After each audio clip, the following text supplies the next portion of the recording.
guys, welcome to our chess stream. Hey guys, we're gonna be playing some Blitz and Rapid Chess, 5+3 through 7+3.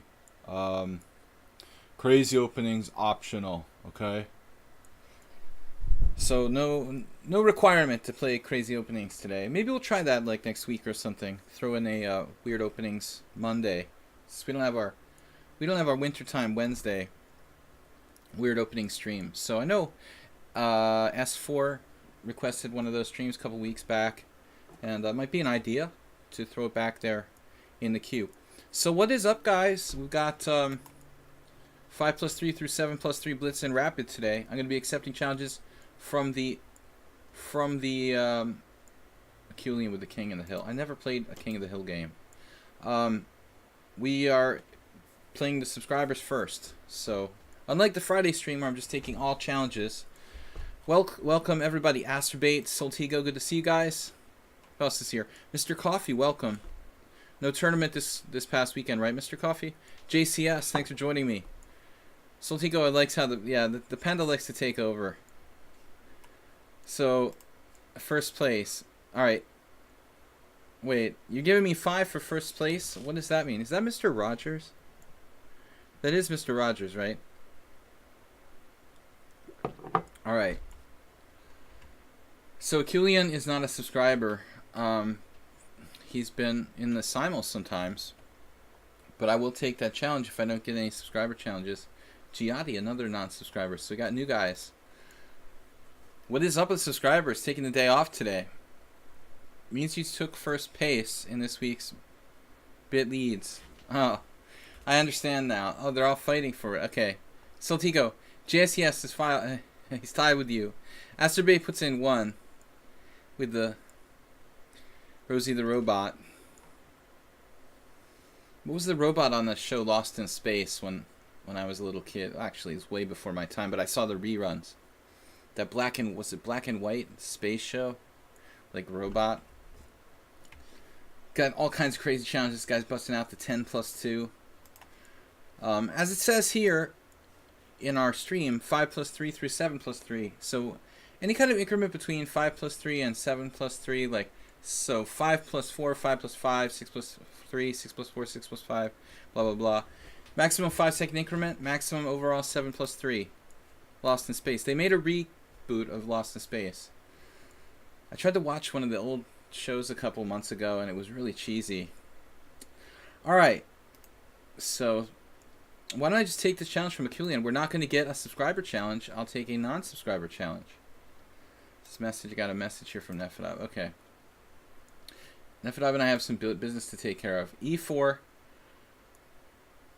So Acheulean is playing in the simul yesterday. I don't remember what happened. Maybe a draw. I think it was a draw. You guys take the bit lead there while you get the chance. It's Monday. 5's enough to do it. I played some warm-up games today. That's good. Because normally I don't have time. I had half an hour, so actually played some warm-up games. Goes good with wine. Wait. I'm just missing the context of all of Soltigo's comments. What goes good with wine? I crushed you. It was somehow a draw.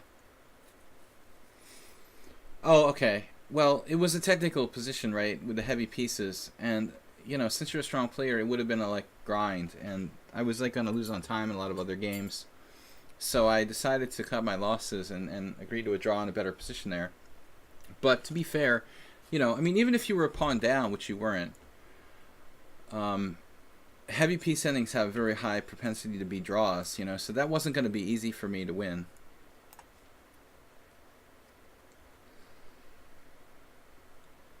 Alright, so we've got knight b3, knight f6.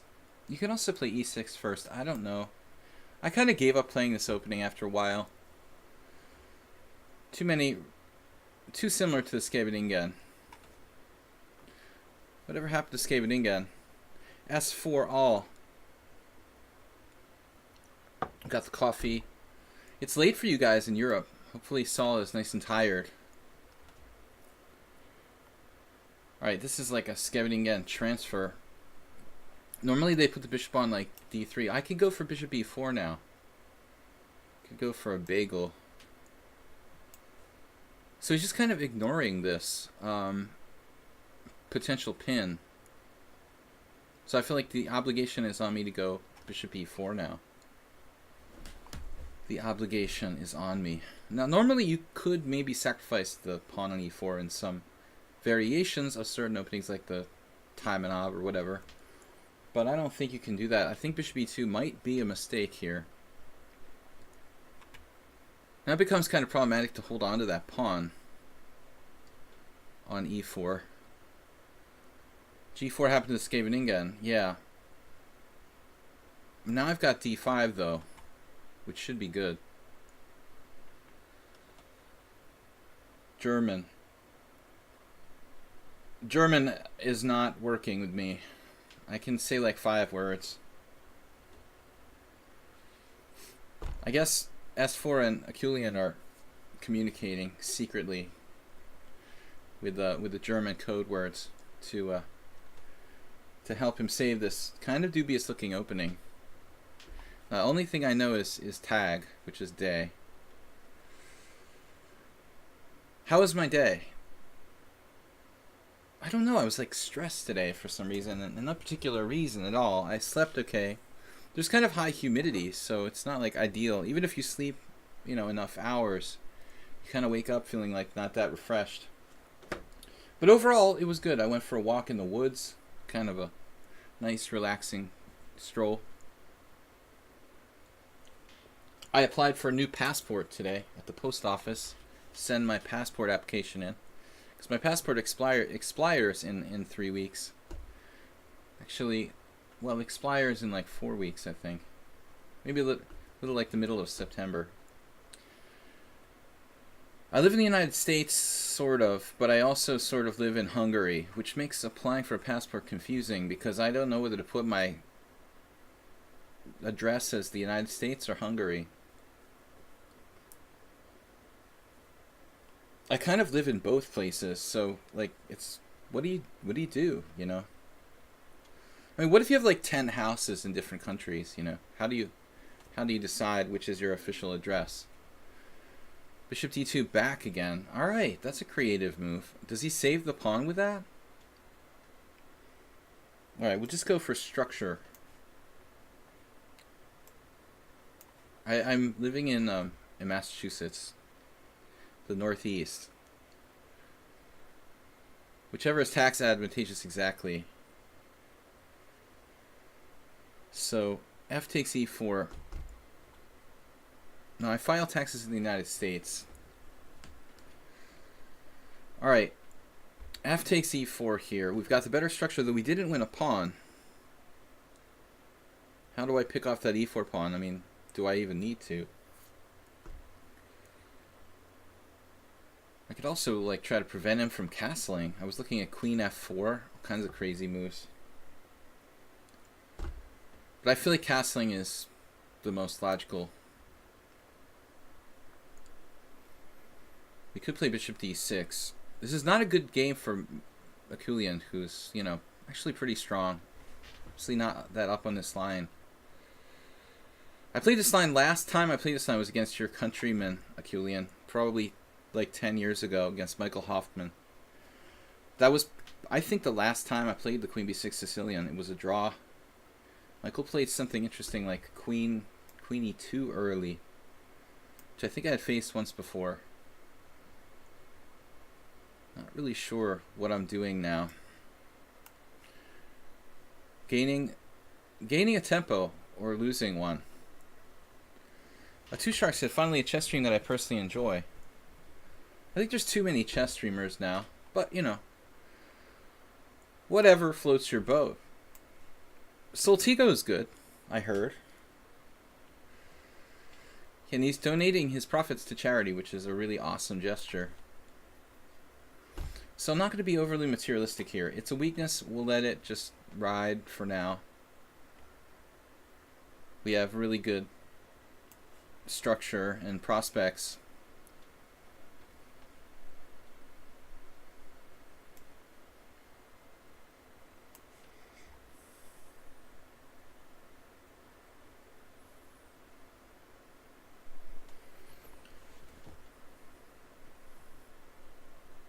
has to be a bad move.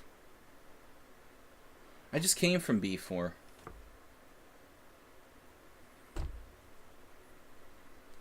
I'm a little bit foggy-headed. Yeah, after like 4 warm-up games, you'd think I would be. And a coffee, I would be good to go. I think I need stronger coffee. Be like having, I don't know, a seizure if I drink anymore. Coffee, that is.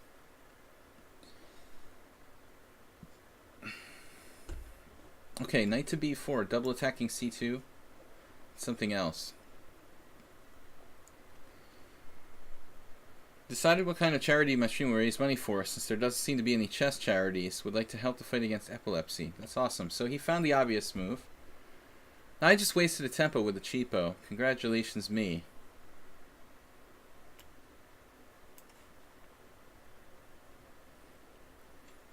I mean, maybe my bishop is more active on a6. True enough. It was blocked by that weak pawn on e4. That pawn, now he doesn't have an isolated pawn anymore. He has corrected his pawn chain. My knight is hanging again, so that's kind of embarrassing. I have knight takes c2, which is like an eternal pin. So I have to go back now. It was all just a big cheapo. It doesn't change the fact that I have a better structure, but I feel like I was playing for cheapos. I admit, I was playing for cheapos. Man, where does his queen go on bishop g3? It doesn't. That's the answer. The simple answer, it doesn't go. It just stays there. Say check.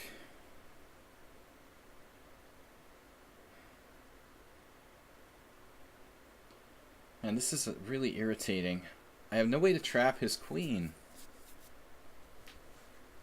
Man, I thought I'm just like crushing white here, but he's hanging on again.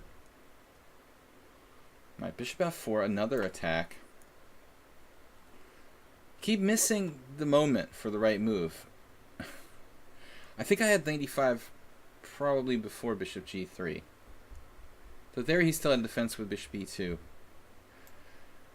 I'll tell you, you know, there's one time when I play for cheapos, when I'm kind of tired, I degenerate to playing for cheapos. This knight d4 move, he didn't think long on that.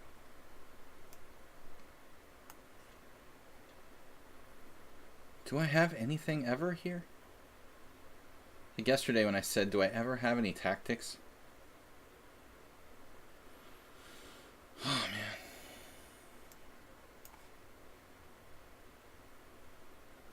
It's hard to take this guy down. He's a dogged is a good word. I like that word. He's a dogged defender. Actually, bishop b7. Now he's gonna like hoover everything off the board. No. Rook e1. A blunder. Finally a blunder. Yes. Too sharp must be. I do play for cheapos occasionally when I'm feeling tired or lazy. Was knight takes c2? I was afraid of the counter pin. You know, I'm getting in a pretty serious pin there. So I decided to eschew that possibility. You guys can at least count on learning some cool vocabulary words if you're, you know, not a first language English kind of guy. Eschew.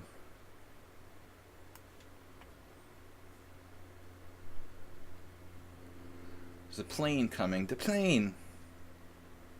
Killian is 2350, I think. Even on a bad day.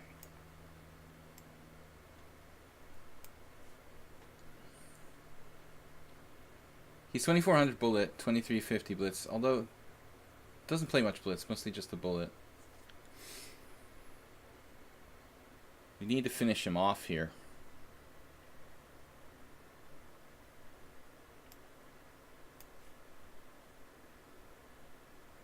Somebody said I can't follow you. Why? Follow me where? That's the question. Guys, check out our YouTube channel, Video Chess Training on YouTube. Always make sure you don't get back rank mated. So,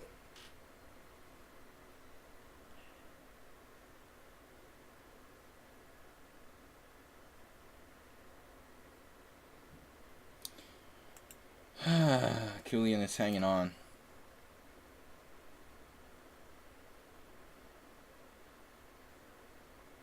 I guess I could play like f5 if I have to.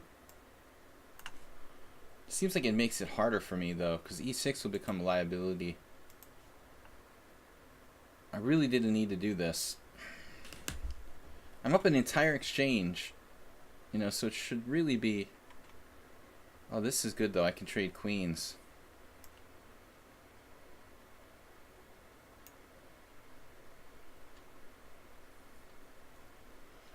That should be pretty straightforward. He'll still put up some resistance. But my king can guard the pawn. I mean, this really ought to be pretty standard, I would think. Is there any advantage in taking with a rook? Perhaps, but perhaps not. He's going to get counterplay. Yeah, that's the wrong move. I think he made a mistake there. Because the other way, could have played rook c4.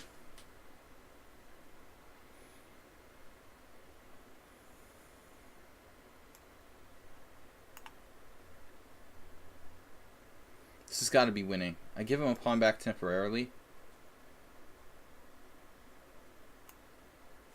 We're on the e-pawn. Yeah, he's finding counterplay.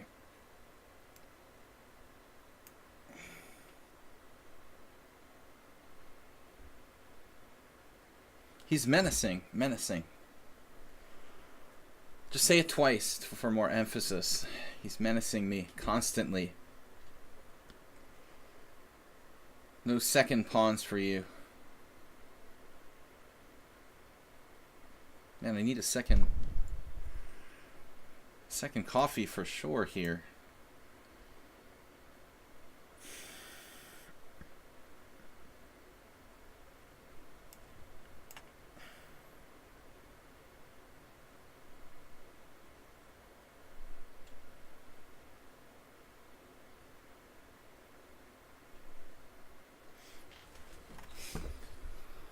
Okay.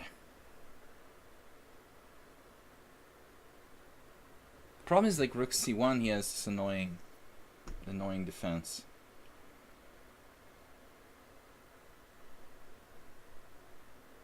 Rook e3.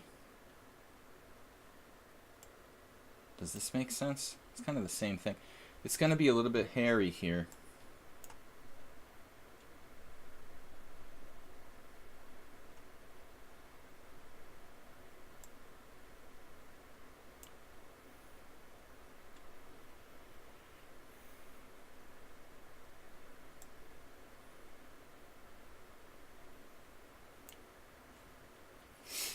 Kind of double-edged position. Pass pawns for everybody. Pass pawns all around.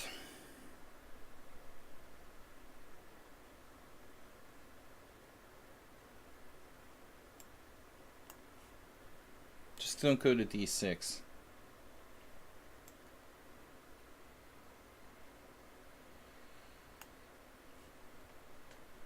He's fast, though. Extremely high rated in bullet. That's almost all he plays, apparently. So knight c4.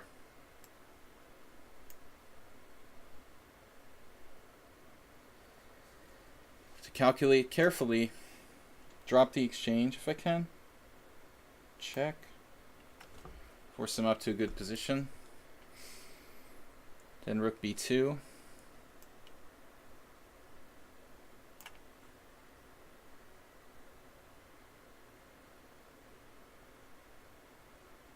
Please don't have anything.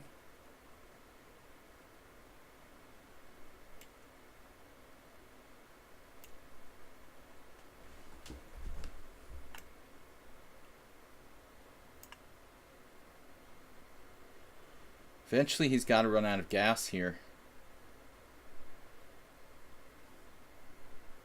Sidelined.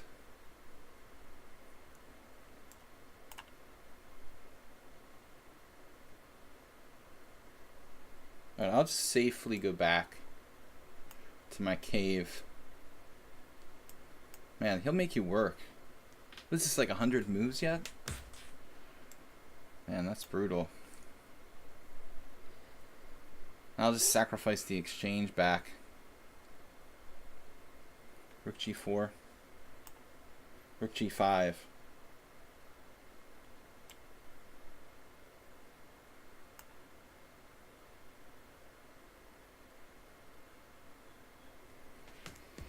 You don't have to be greedy.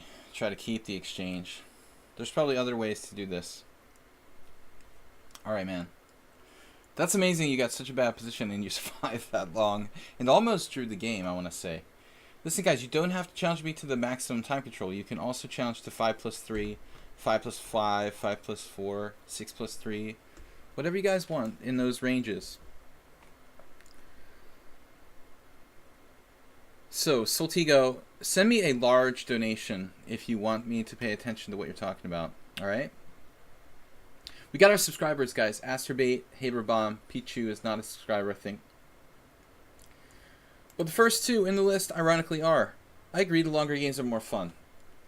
Alright. Iced tea or coffee? So, Asterbait, let's play our Sicilian.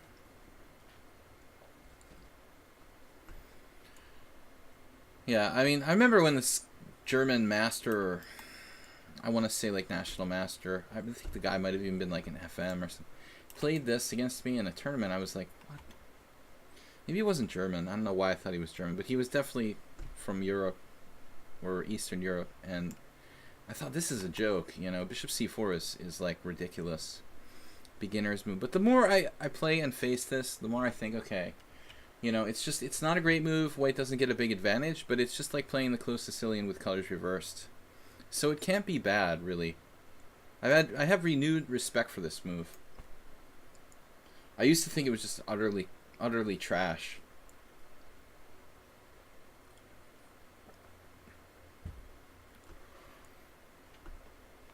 Alright, so c3 right away. Interesting. We'll put pressure on this. If e5, then d5, and if takes on f6, takes on c4. Like d5, ed, bishop e5 check, it's not that bad for white. You know, I don't really like those types of positions too much. So I'm going to play a6 and b5. This is the problem piece. Oftentimes, this bishop can't get in the game in these structures where you're playing e6 close Sicilian.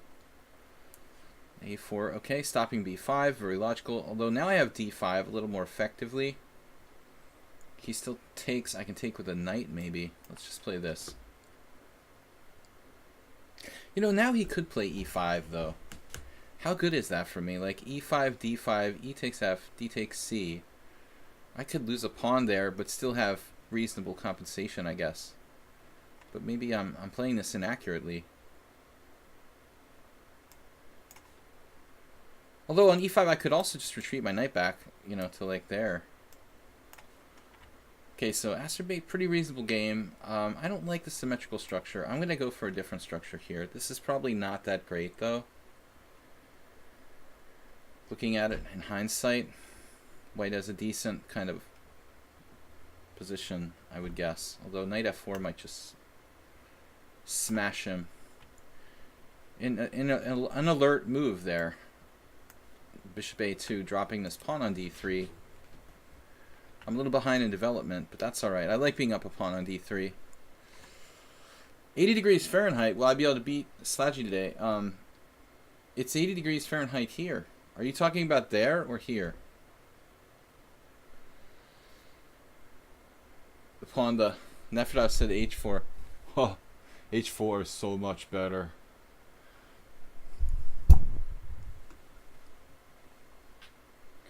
Somebody's blocked. Who's trying to challenge me? Knight takes c1. Am I going to have a problem here? I can always play knight d7. Yeah, I don't know about this. Maybe I got a little bit too frisky. Or a lot too frisky. Yeah, but now Nefedov was sending me a message. Asterbait is missing the point. I have knight e2 check.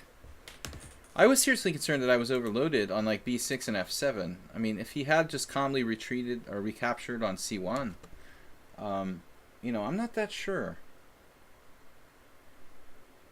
Another interesting point is that I can play rook a7. Actually, just keep this material. It seems excessively greedy. That guy could defend f7. Yes. I could have just exchanged on f3. That would have been even better, probably. To simplify the game a bit more.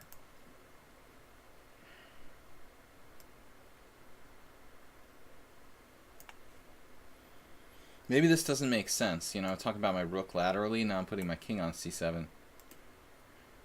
Obviously. I'm going to have a problem getting rid of that knight, man. The knight, man. What? I'm up a piece and I can't unravel here.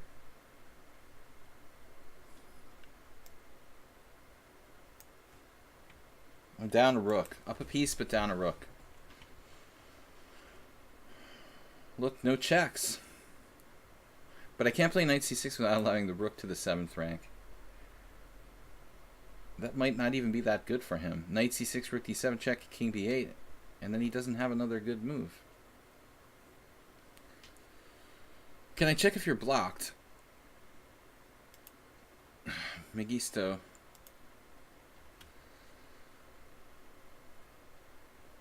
I have no idea, man. It's possible there's some blockage from long ago. Why do I feel so sleepy? Alright. G5 is a move I love to play anyway. Shutting in that, locking the knight down, let's say on f4. This is slowly winning if I don't allow some crazy check. Just up a piece, right? Knight, extra knight, rook d8, trade a rook, game over. Game over. If he blocked you, there's a good reason why. Absolutely. Yeah, like people who I'm doing a lesson and they challenge me and like I decline their challenge, then they challenge me again. You're gonna get blocked. Like, you're just gonna annoy me. You don't respect when I like say I can't play. You just keep sending challenges. Those people are blocked. You know, I hate to do it, but there's no other way to stop them from challenging me. I mean, it's just like disrespectful. I mean, if you can't play, you can't play. Take care, Too Sharp. So, Acerbate is toast here. He played way too fast. You could have said something. But I mean, I don't normally block people like on lichess for, you know, for comments they make in the stream or something. I would block you on Twitch. Yeah. That's what I'm talking about. Alright, knight d7. Get rid of it. That knight is killing me. I feel like there's like a high pressure system or something. I'm like all sleepy and weird. Good practical move. Knight a4, keeping pieces on the board when you're down material. Excellent advice. Now b4. He's letting me swipe this pawn. King g4 is an interesting idea. Getting active with the king. I can go back, I guess. Just, this is a crazy move. Alright. I take donations in all currency. Pawns, dollars, bits, kg, but not really enough to have an effect here.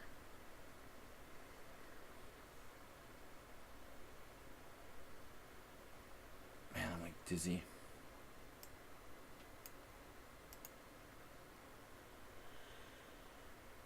But I mean, isn't it possible there's some reason why someone can't challenge me based on something that lichess did, not just me?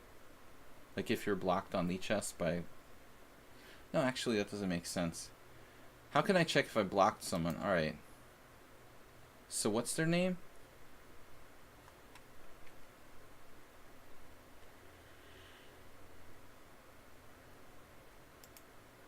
Megisto 69. It's original. Alright, let's see.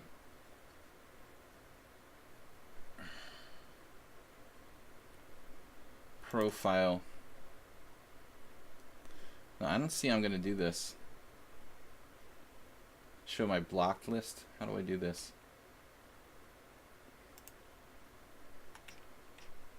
That's not it.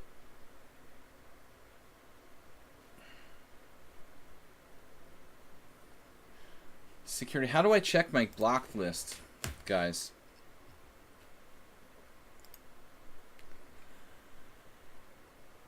How do I check my block list? I don't even know how. List of players. There it is. All right. So what am I going to do? Like search? I only have 12 blocks. Yeah, you're on it. You're on it, man. You know, but I have no idea why.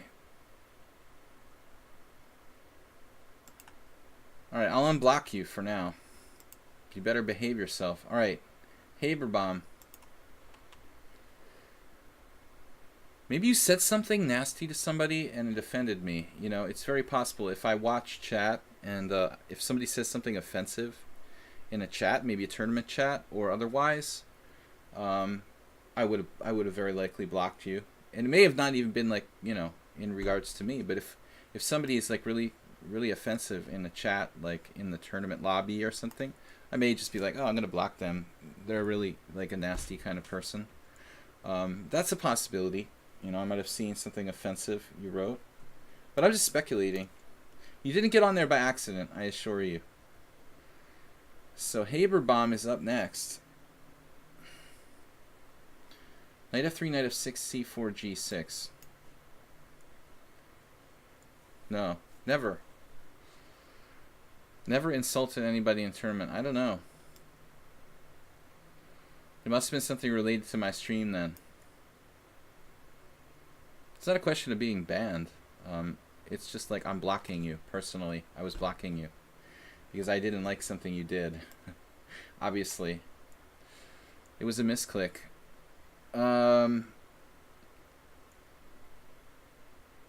Unlikely, but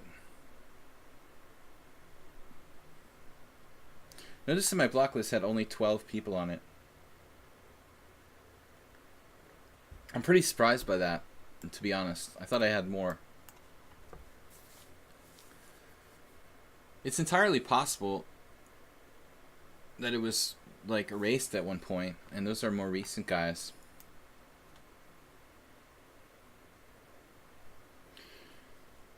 Whew, it's like pretty.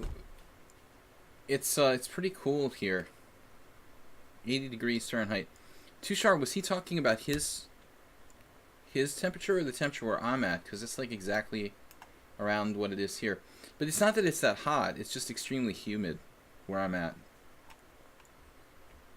Like, I'd rather be in LA where the temperature was like 90 degrees Fahrenheit with no humidity than 80 and this like awful humidity here. I feel like I have brain freeze. Just can't think clearly. It's like a kind of I don't know, you just don't feel mentally sharp. Not brain freeze, it's not the right word. What is it, Panda? Hazy, like this haziness in the brain.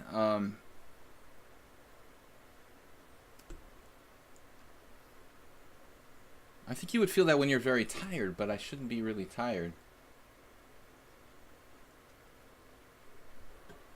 The humidity went way up though, like the last 2 hours here. I didn't feel it this bad. Earl Dixon, what's up? Are you challenging me today? But my town, there's a heat wave at the moment, and today a water pipe broke and the whole town is without water for some days. Go and stand in the go stand in the water pipe spray, I guess. Enjoy it while you can. Bishop g4, huh? Interesting. Okay, let's try something cool. We'll let him double my pawns. This is a risky way to play, I guess. The conservative move would have been like bishop e2. Interesting move order by Haberbomb. He actually knows some pretty good theory with white. Now with black here, he played d5, a6, h6 first, d5, a6. And I played a4. He played bishop g4. I don't remember ever facing this. Yeah, the dehumidifier is great, man. It's a great idea. We have one, but it's like not been used for a long time, and I don't know where. It's like in the basement collecting spider webs or something. Yeah, it's a really good idea. So he played bishop takes f3. We're going to play with the doubled pawns. Pondo would probably like this. We do have an issue about my king, though. I don't know where to put my king to keep your piano in tune. Yeah, I mean, I guess humidity is not good for things like pianos. Or any fine musical instrument. It's probably not good for many things. Plants, maybe. Alright, g takes f3.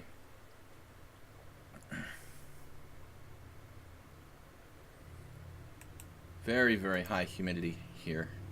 But that's like, okay, I don't know where Saul is, if he's in Italy or whatever, but it's probably Mediterranean, tropic. Not tropic, but Mediterranean climate is gotta have some humidity.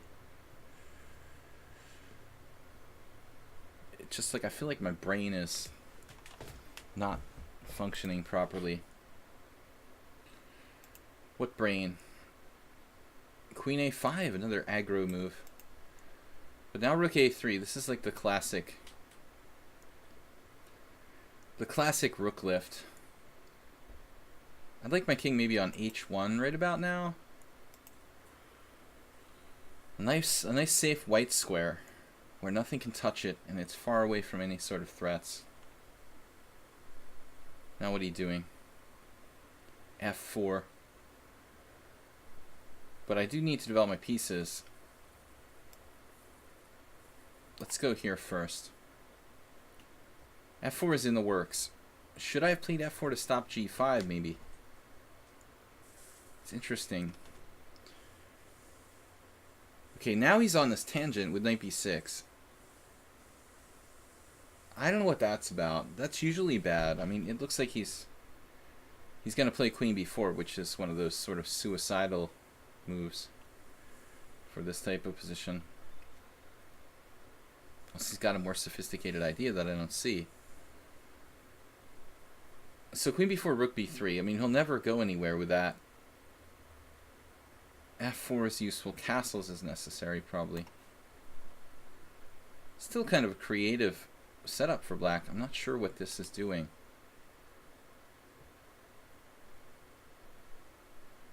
Yeah, Venice has to be pretty humid. A lot of water and the Mediterranean climate, so man. But even Budapest gets pretty hot and humid in the midsummer. I never participate in a titled arena because I don't play bullet chess.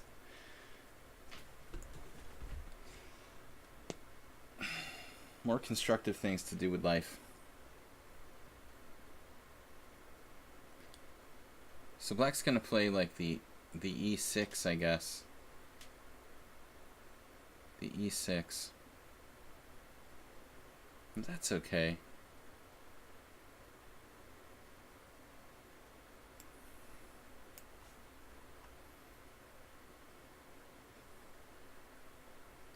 You're obviously telegraphing the e5 or e6. I can take, and you have to take back with a rook, and I'm controlling d5. So lots of prophylactic play here by white. There it is anyway. I take. He has to take with a rook. And then I've got like bishop g3 or f4, and it looks like white's better.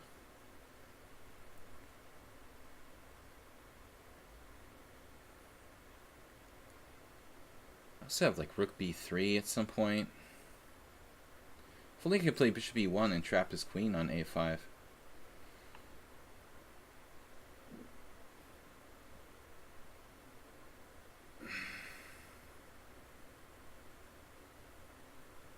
I'm not really sure what to do.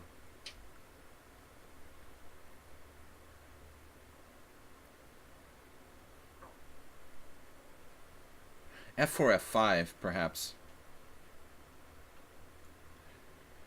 I double my pawns and I break up his king side. Bang, bang. You know, this will keep his knight off of h5, or at least discourage that move. It won't actually prevent knight h5, but I think this is my idea. King h1 maybe a good square for the king, of course, but I've got more direct things to do. We're being materialistic again. Should I have played f4 directly, though? Maybe. No, in some sense, I took the pressure off that pin on the h4. Exactly. Now we have a funny moment. He still can't play d5, can he? I would take it and then pin it. Maybe he can play d5. I can play f5. d5, f5. Pawn takes pawn, queen takes pawn. Then knight c4 wins a pawn for black, at least temporarily. So this is... not sure I did the right move order. It looks like on d5 I just have to take it, and then he takes with the knight, and then I take with the knight. Yeah, there it is, see?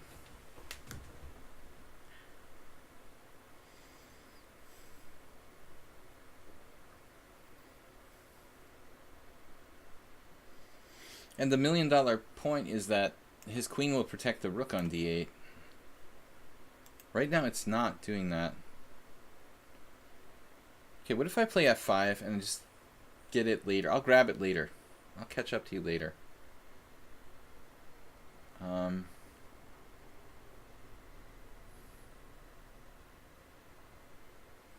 So then we take here, I guess.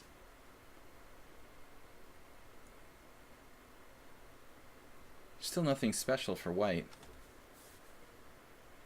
This actually opens up his bishop on g7 in some lines.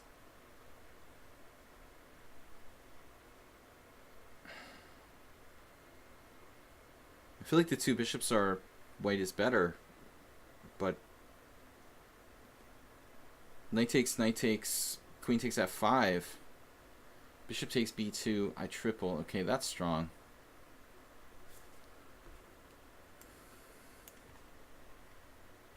My advantage is not that big. Take with the rook. Taking with the rook.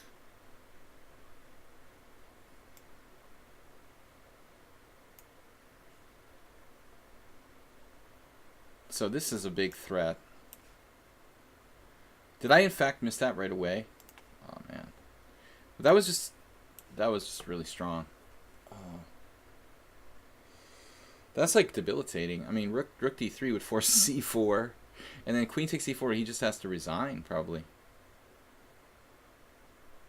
No, rook d3 just won on the spot. How long have I been streaming, or how long have I been streaming? More than interesting. It was over. He just played knight e7 to break that deadly pin. So it's still a game now. It's totally a game. I blew it. I still have some edge.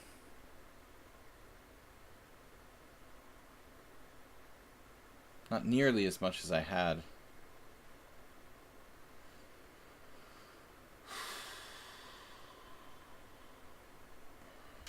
I don't know. Missed rook d3. It's so sad. So if I trade queens and take on c5, he has like this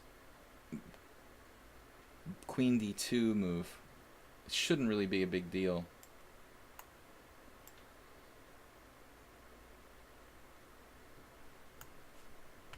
He can take the pawn back on b2, obviously.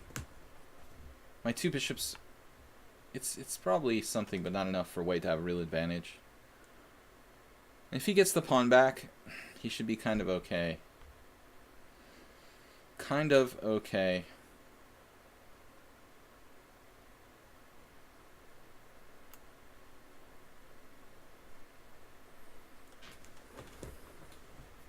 We've obviously got him on the clock, though.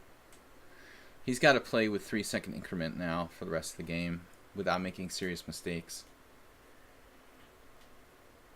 And his kingside is not very safe, actually. So I guess rook b3.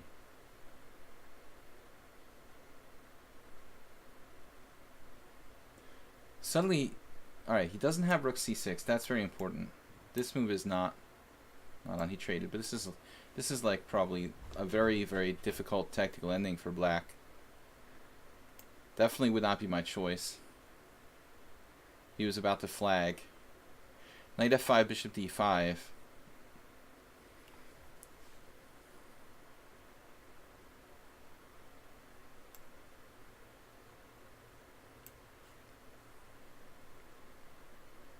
Check. And then bishop e2. And that's the second pawn. You can queue up the another one bites the dust track. That's too many pawns to be down. So this is really bad. It's a technical win. I don't know if I should trade, but up 2 pawns at this point. Every game is a struggle. Interesting, in the opening, I was wondering if this is an actual thing. This move order, h6, Magnus Carlsen versus Geary. And then c5. Now this is obviously normal. And here I played d5. And then this move order of a6 here. See, this is what I did that was kind of weird. I played a4 right away. Because you could play a pawn sacrifice. I played 92 before. I mean, I think I had that against Alexander Wojtkiewicz.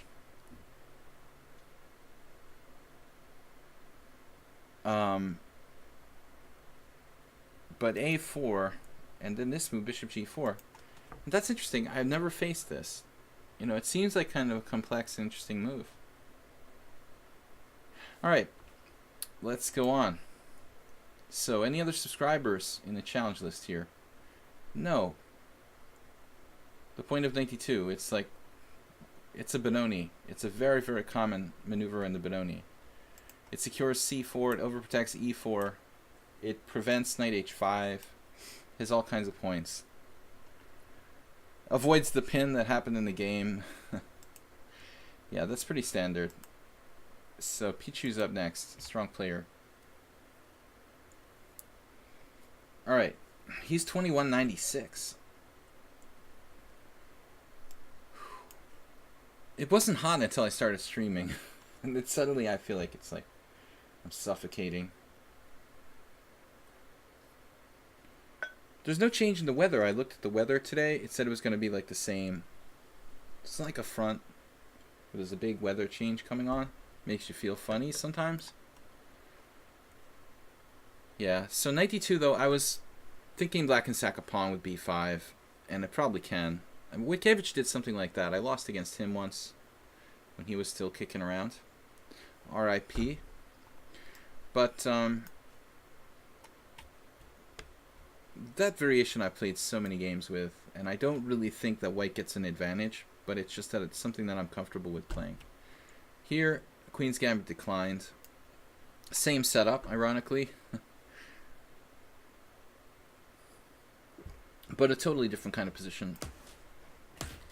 So let's see. Pichu's Hungarian. I actually live in Budapest. We don't know each other, as far as I know, but he's been tuning into my stream and playing sometimes.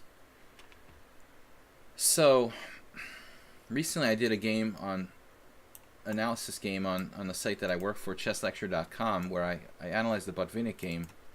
Botvinnik played bishop d3. That's a kind of weird move. You're supposed to play rook c1 or queen c2 here.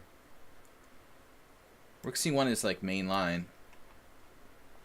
This is Alyukhin versus Capablanca. A very famous match, and from the early part of the 20th century, the most famous, really, Queen's Gambit match of all time, until maybe like Karpov against Kasparov, where they had a lot of interesting Queen's Gambits. But it was more interesting when the theory wasn't really, you know, the opening theory back in the early part of the 20th century wasn't quite as mapped out, so that match between Capablanca and Aliokin was like one of the greatest and most important of all time. Pichu plays a6, which is a line. So I'm trying to remember. I think this is called like the Carlsbad variation. Akiba Rubinstein played c takes d in this position. You can try to play like that. There are other approaches. My friend Zhou Fang played knight e5, I remember, in a game. I thought that was kind of a weird move. I didn't fully understand. a6 is a line. c6 is the main line, the Capablanca variation.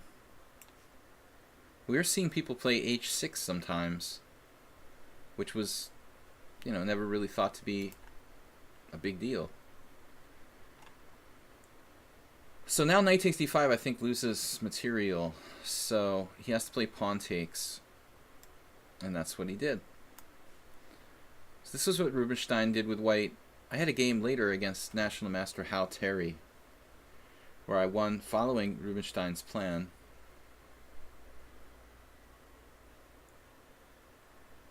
The rook typically in these exchange variations goes to b1 rather than c1. But Pichu just played c5, which is a move that I wasn't really prepared for.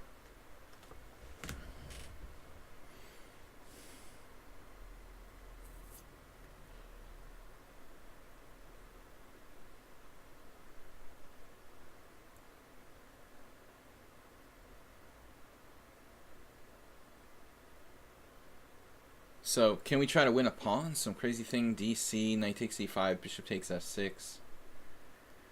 Bishop takes f6, knight takes d5, knight takes d3, check, queen takes d3, bishop takes b2. And then he'll have this check at the end of the day. Rook b1. This is a really fascinating variation, but I'm not sure this is correct. So I could seriously play like bishop takes f6, bishop takes f6, take on d5, bishop takes b2, rook b1. It feels very materialistic. On queen a5 check we have b4 in one line.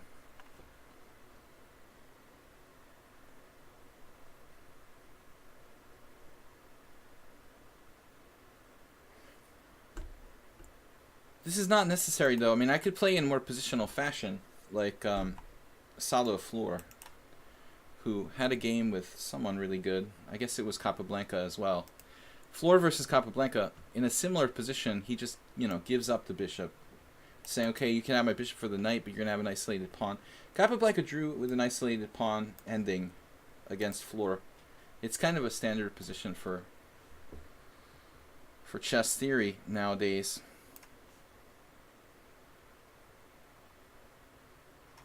I don't know if this is enough, but it's fun anyway.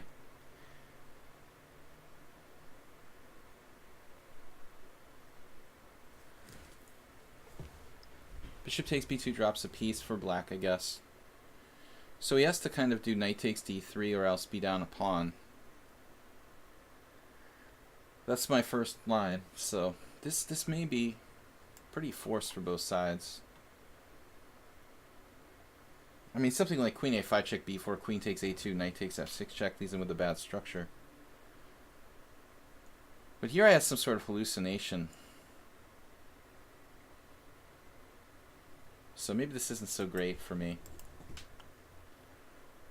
We had a major hallucination. But anyways, there may be some interesting possibilities. Like what?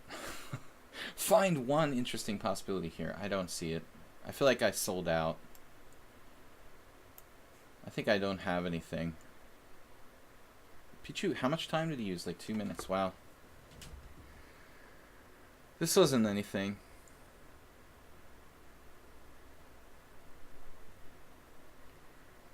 My original plan was to play rook b1, but I kind of gave up on it. So now I don't really want my... I don't want my king in the center of the board with the queens on. But this is like equality. I don't have any advantage here. His two bishops are too good. He has bishop a3, I guess.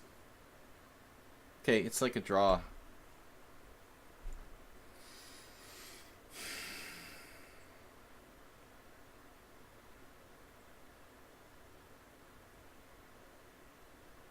Sadly, okay, king takes gives him renewed possibilities with like rook d8. Do I know a lot of theory, a lot of Slav theory? I don't think a lot. You know, I'm not a really theoretical guy. But this is just equal. Maybe knight takes, actually. What's my knight on f3 doing anyway? No, this just occurred to me. That knight was doing nothing, and I don't see it ever doing anything, really. So let's just take with the knight. Keep my king on e2, I guess. It's just a draw, though. It was a fail. I shouldn't have played this fancy. Knight takes d5. You'll see after the game that white should just play knight d4 here, though it's already too late for that. So probably I have to play bishop b1. I don't know. Weird. Bishop e5. Knight check. Knight b6 is possible. Hey, wait, I also have knight c4.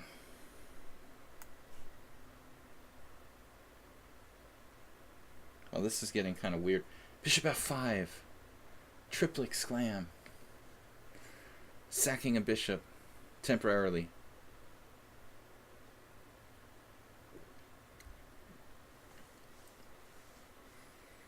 Two knights versus two bishops. But my knights are nice and active, so I'm okay. But I'm not better, because at the end of the day, he has a queenside majority. If he keeps a bishop on the board versus a knight or something like that, my knights have to stay really active to neutralize these bishops. And I don't like him having the queenside majority here, but there's nothing I can do about it. It's going to be pretty hard to win this position with white. Okay, bishop b8, knight b6. That's interesting. I think we could work with that. The knight pair is pretty strong. It's kind of awkward to find a good move for black, isn't it? Bishop a1. He's amazingly short. I didn't even calculate, but you know what? He's extremely short of moves here. Bishop d6 loses, bishop c7 loses, bishop b8 loses, bishop f6 is bad. Bishop a1 is bad. f6, f4, you know, and we're kind of back in the same thing again, even worse. Rook e8 probably looks bad, unless he has some weird trick. You know, he might have some kind of tactical trick in some very long line regarding like rook e8. Rook e8, knight eb6, knight db6, rook moves, knight takes e5, rook takes e5. No, that doesn't work either. You have a move for black. Resign. You would have a move. Zug. Bishop f5. That was my first hope, that he would play bishop f5 here. I still don't see a move. I don't see a good move for black. I'm sure he has one.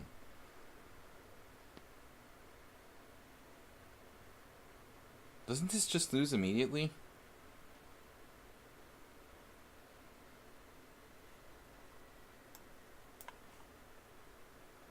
See, he may have seen a mirage or something. You know, when you're in the desert and you have nothing to drink.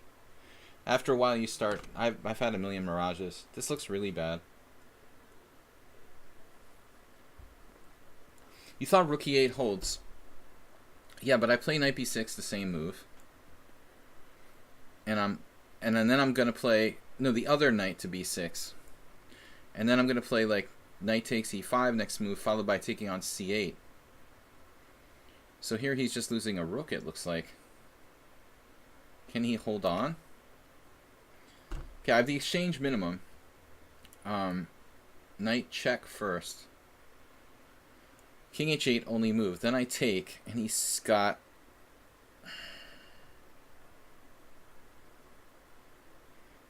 He's got this trapping my guy on e7. I can play like rook d8, rook d2 there. But anyway, we might as well give it a shot, right? Hey, we're up a rook. Yes. I'm up a rook. He found a different move. Double attacking my...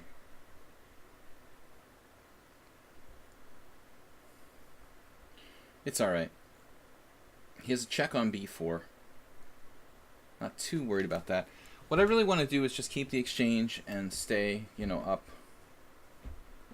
Stay up too late.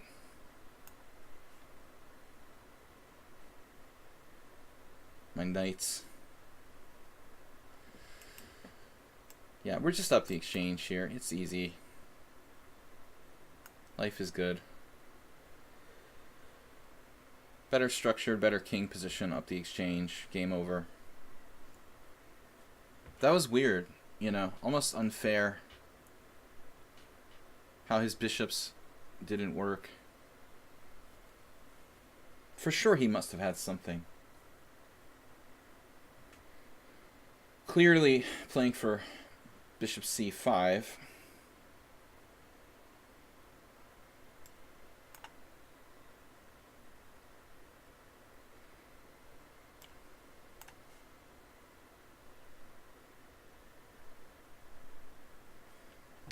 Do I have anything better than this?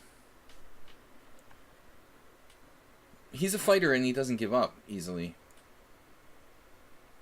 Best move. And he doesn't want to trade pieces either. Okay, what if I double in the 7th rank though? I mean, that's pretty disruptive.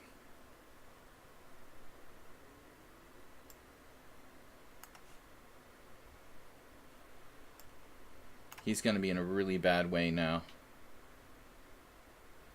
Rook b7 or something. My other rook. Your other brother.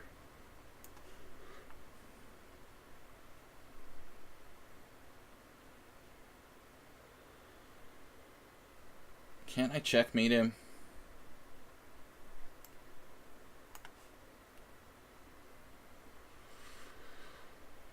Layla was banned. Layla was 1,000 playing like a 2,000. The other player was a cheater too, though. But we don't have to, you know, dwell on it.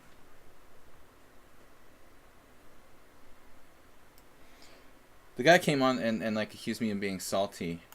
But I like how the Layla guy came on and started like cursing me out and stuff. Like, hey, more obvious evidence.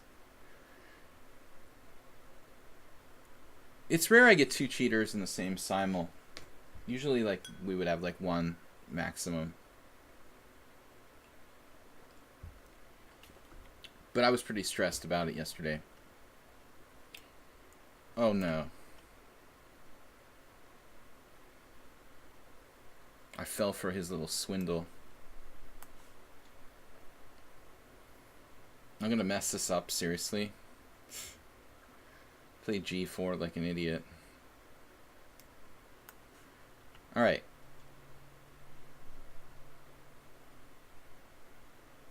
Double attack.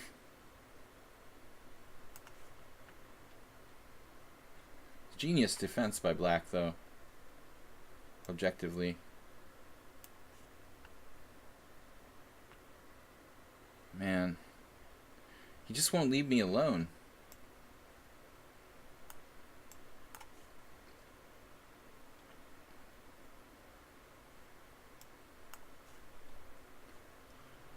Making me work.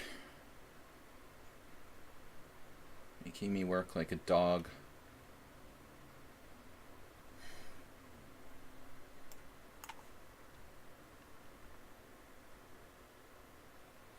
I think that's got to be a plus for me. A protected pass pawn on h5. He's got a good square for his king now, but at what price? What price, good king? Can't give me everything. H6.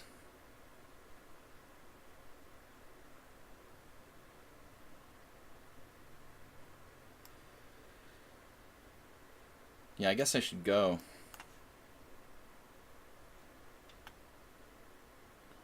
I was kind of hoping he would do that. Keep it simple.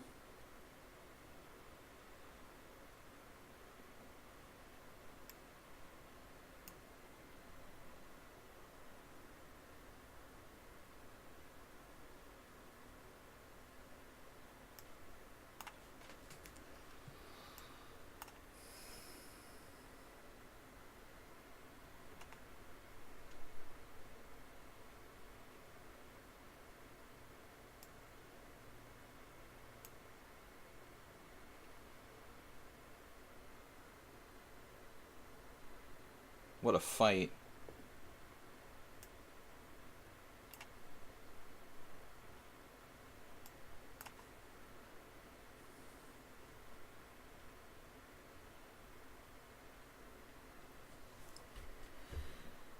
Still didn't lose it. Finally, everything crumbles. Whew. What a defense. Let's check out that cool position we had. So I was actually a tiny bit worse, which I expected. But bishop e5 was a blunder. Yeah, so he has to play rook e8 Soltigo's move. Or bishop f6, which is ugly. So Soltigo, you must have seen something that I didn't see, because I thought this was just bad for him. Here. Now he has bishop f5. Ah, that move that I joked about before.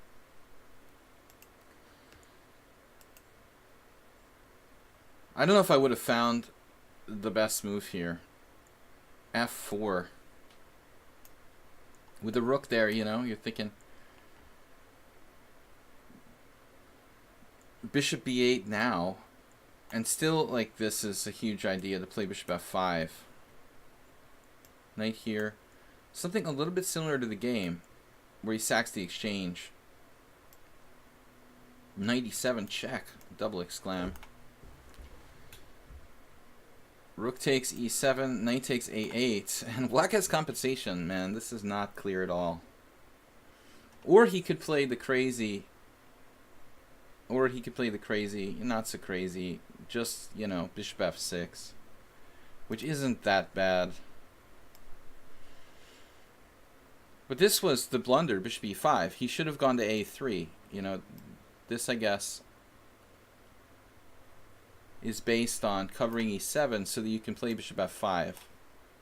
Knight c4, I was assuming bishop f5. But that just drops the exchange. Okay. So you have to go here. A lot of calculation to make those two bishops work. But he was fine if he played it correctly. Where did we leave book here? c5. Only 4 games, and Ferenc Berkesh is one of them. Berkesh Ferenc, a very strong grandmaster.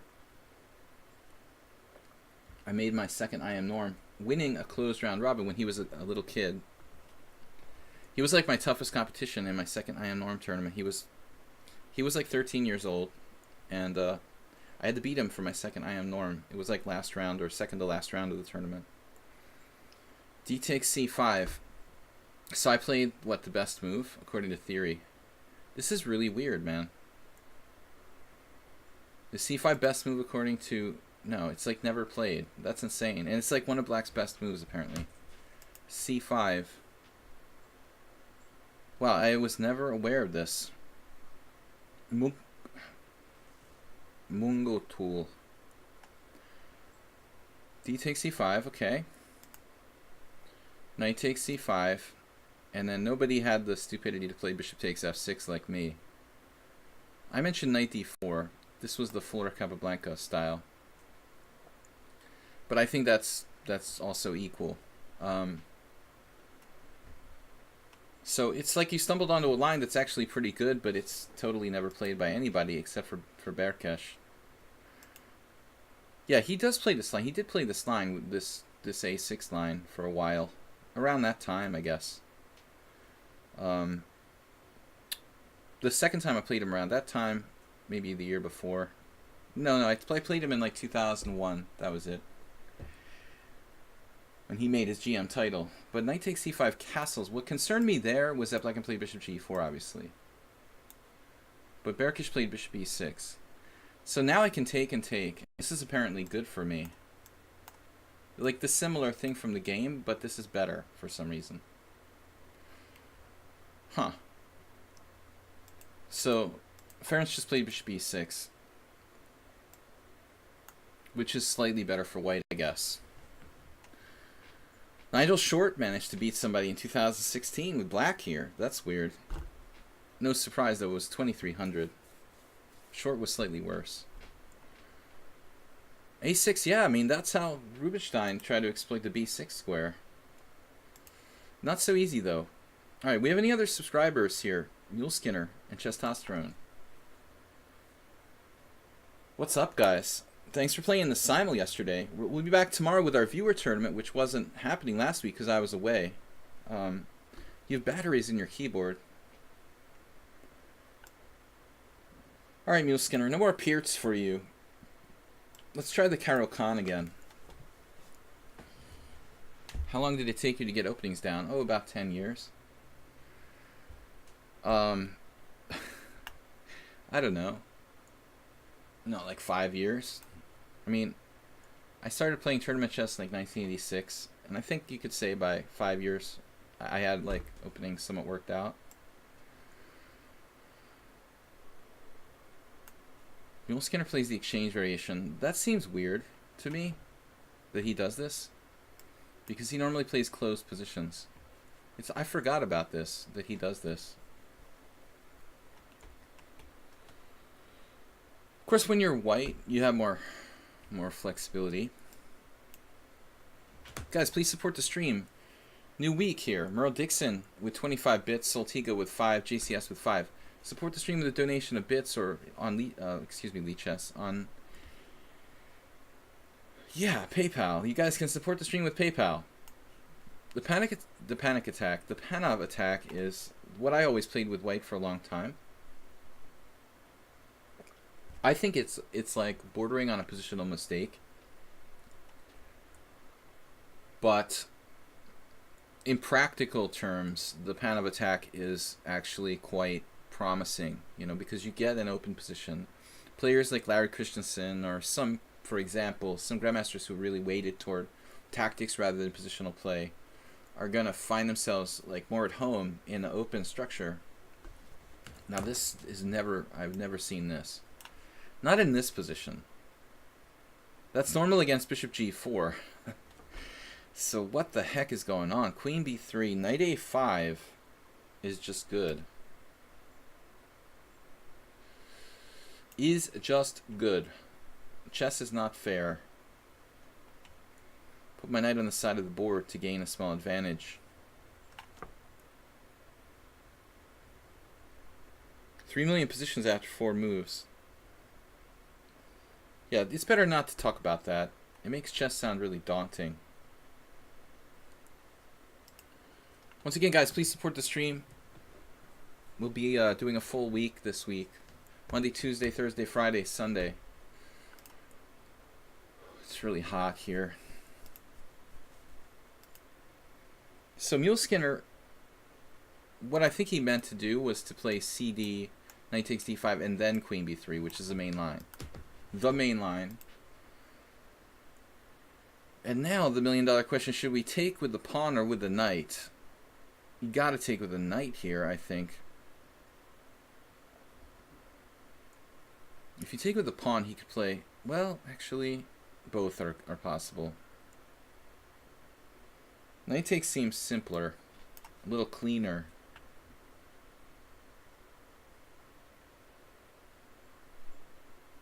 Probably a mistake. Did I have yet another move? I mean, could I go crazy with like bishop f5? Damn, dude, I didn't even consider bishop f5. Although queen a4 check back, and then I have to go back to d7 anyway. Then he could go like back to c2. But I've got a free move in that.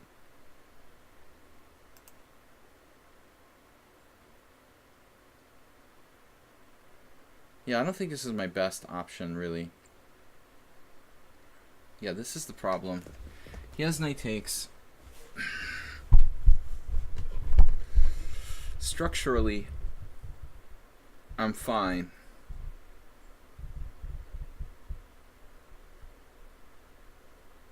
It's just not as much as I was hoping for, really. So knight takes or queen takes. Queen takes just... You could play queen takes, bishop takes e4, queen e4, check, go into an ending. But that seems like inferior. There is queen a5 check, but then he goes back. Even b4 is possible. I overlooked this move at first.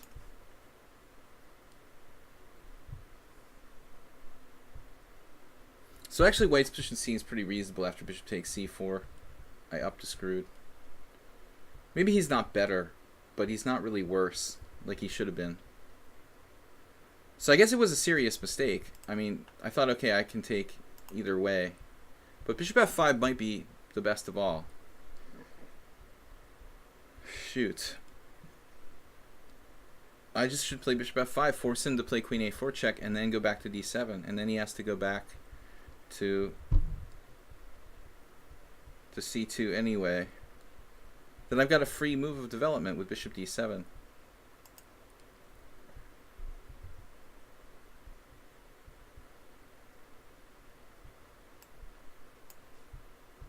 Nevertheless, I would choose black, I guess, here because I had the better structure. So I already made a mistake. Contrary to what Nefedov thinks, I don't play perfect games.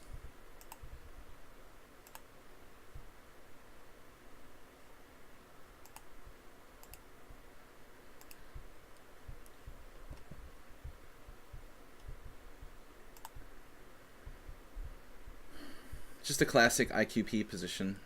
It actually favors me that one of the sets of pieces is off the board,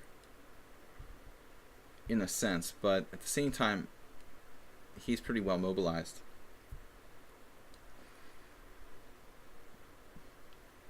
So I would equate this to basic equality. I mean, it's hard for either side to win. There's a lot of game left. I don't have any weaknesses. He does have a weakness on d4. So that's in my favor. Queen b3, knight b6. Bishop g5 looks like an interesting move. The most active. And so h6, bishop h4. Something like queen d6 might be appropriate. Not if he's going to play bishop g3, I guess, though, huh? So I could play queen d6 straight up. There's always like b6.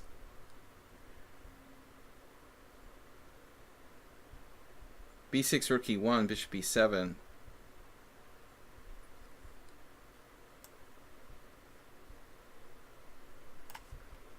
I'm interested in sacrificing a pawn here.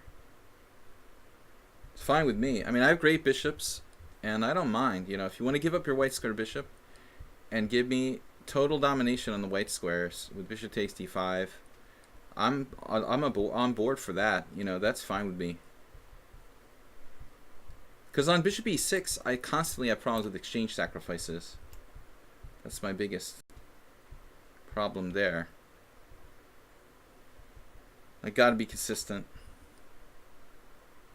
Now this might be better for him grabbing the pawn with bishop takes and rook takes, but I still have massive compensation. If it's going down to that, you know, I'd rather have two strong bishops and a pawn down than have that, you know, crappy extra pawn and black having the initiative. So chess is a universe. We haven't seen Bob in a while, actually. What's up, Infinite Flash Chess? So, I try not to be too materialistic.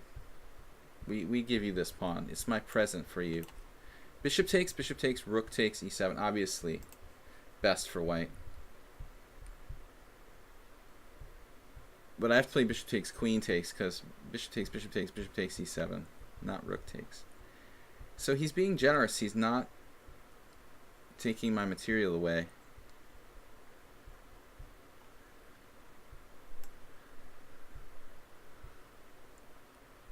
So let's say I play this and then he plays queen a4. And I do something like a6.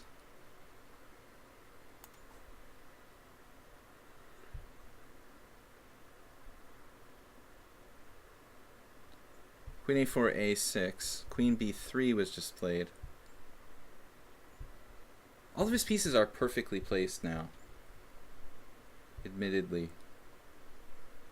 So rook e8. Plausible.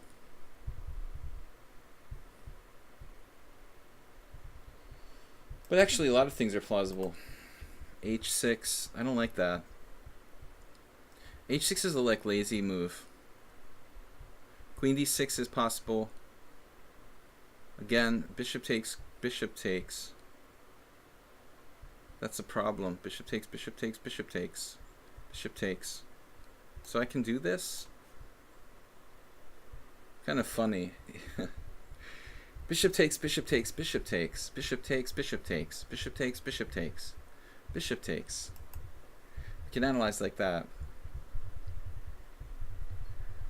See, now I have the possibility of playing e6 for the first time, which might shut down his play.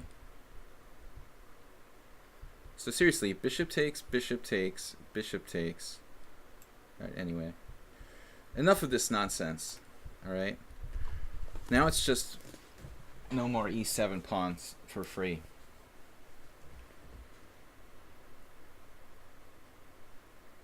Maybe he plays, let's say, bishop g3 anyway. Bishop h4, bishop g3 to harass me. I might even have to play f6.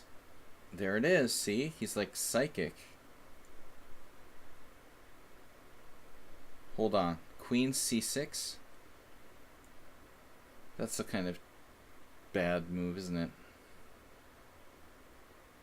Knight f4 is interesting, however. Then bishop g3, exactly what he wants. Fall into his little... This knight f4 is like Mama Diarra of tactics. Doesn't look too easy for me to figure that out. So I'll pass on that option. What can we do? What can we do? Bishop g3 very irritating. I mean, e6 is okay.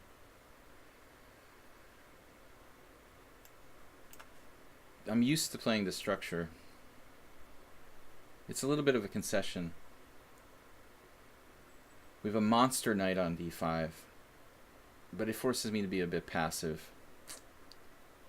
Alright, c'est la vie. Bishop g3, queen d7, bishop e5, bishop c6, no problem. I also have very tricky bishop c6, bishop a4 skewers lined up. That's the next possibility here. Rook e8 is a useful move. Maybe the other rook, my other rook. Turkey farm, yeah, exactly what I'm talking about with the bishop variation. 10 bishop takes in a row. That's kind of rare to see. I don't know how it's possible to make that many consequent bishop captures for both sides. Can't remember the last time I saw that. Why are my rooks circled? Highlight rooks. So we take away the key squares, killing our bishop in the process, but standard structure for IQP position. We kill this outpost square. You know, he doesn't have the classic outpost square support points, if you'd like. He's playing this really, really well, though. And now bishop there. That's actually a pretty irritating move for white to have to face. But he's got this evil plan here of bishop e4. The evil plan.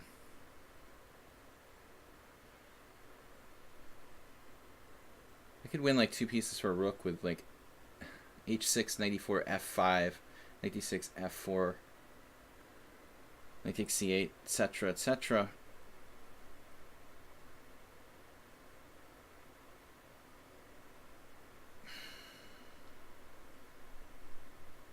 That just looks weakening to me.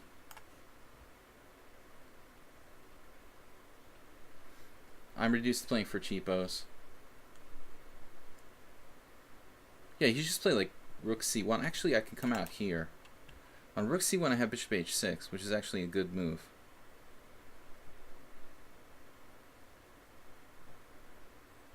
Okay, queen d3. Now he has knight e4 coming. So f5 is bad. f5 is bad unless it's with tempo, and then it's good. Neil Skinner really playing well. Knight e4 is my... I take issue with knight e4.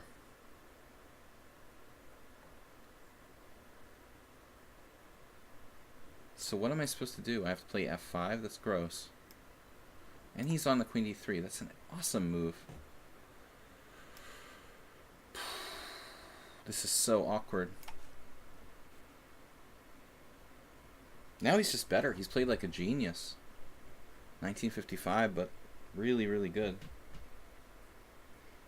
He's better. I'm going to have to play bishop f8. Kidding me.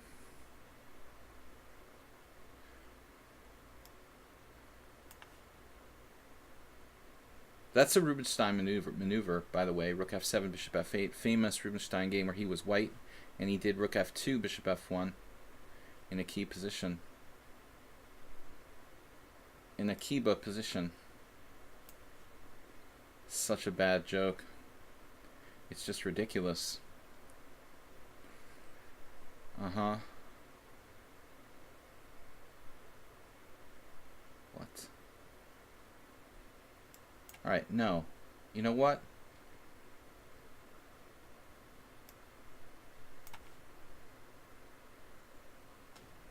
I won't repeat moves. Played this superbly with white, though. Seriously, dude. I don't think you could play this any better for white. Finally, he kind of hesitates.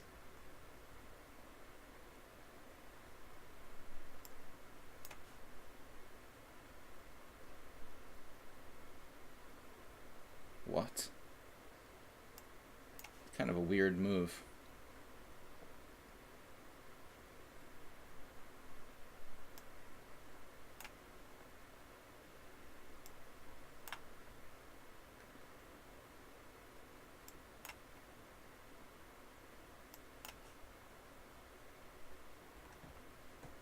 Wow. He's playing like a master in this game. No joke.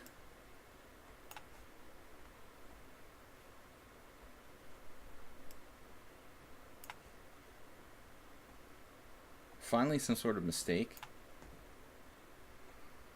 Wow, and he refuses to, like, give up.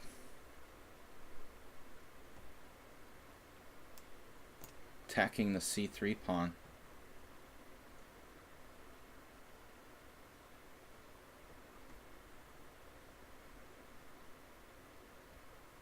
Well, he didn't play d5 there.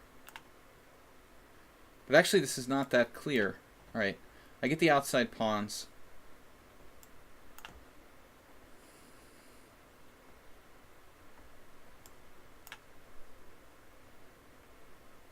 Dangerous passer. Dangerous patzer.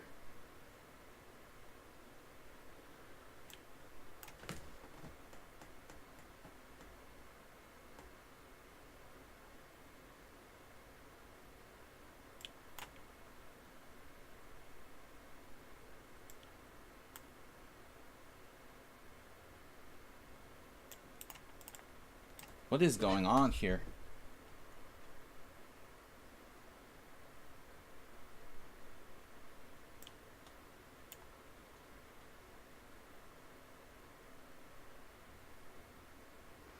Epic battles.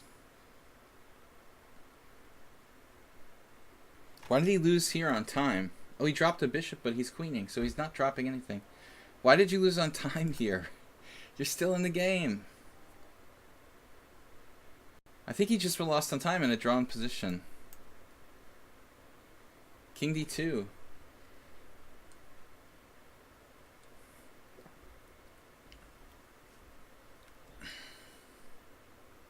Stingy game.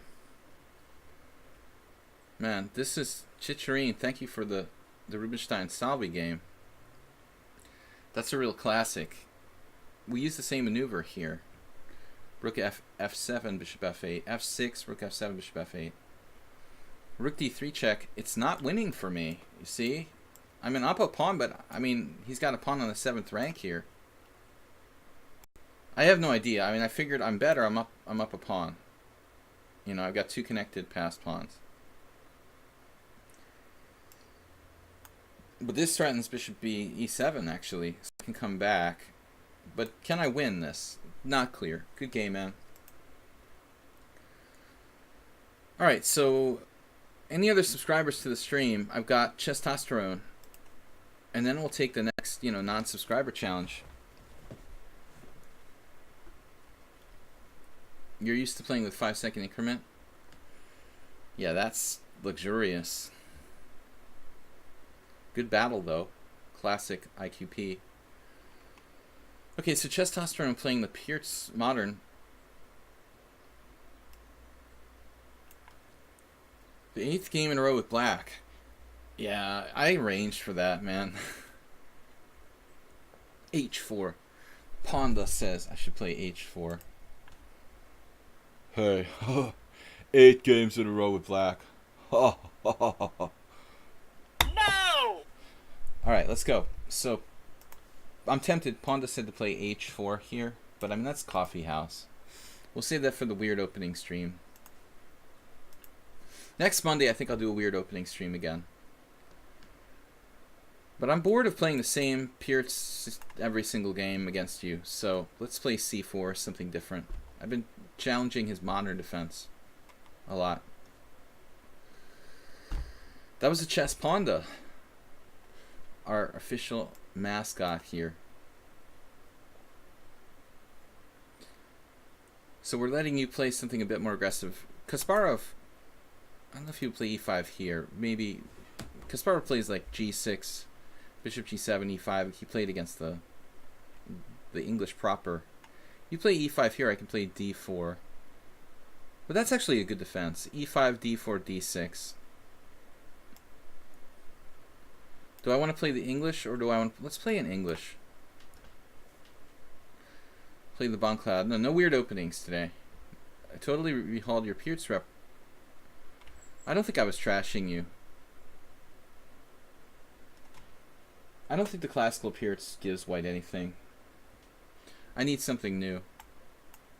There's no... What did I do? Try to make 2 moves in a row. There's no time for me to learn new opening lines. I'm busy streaming and teaching all the time. I have no time for my own game. It's a big problem.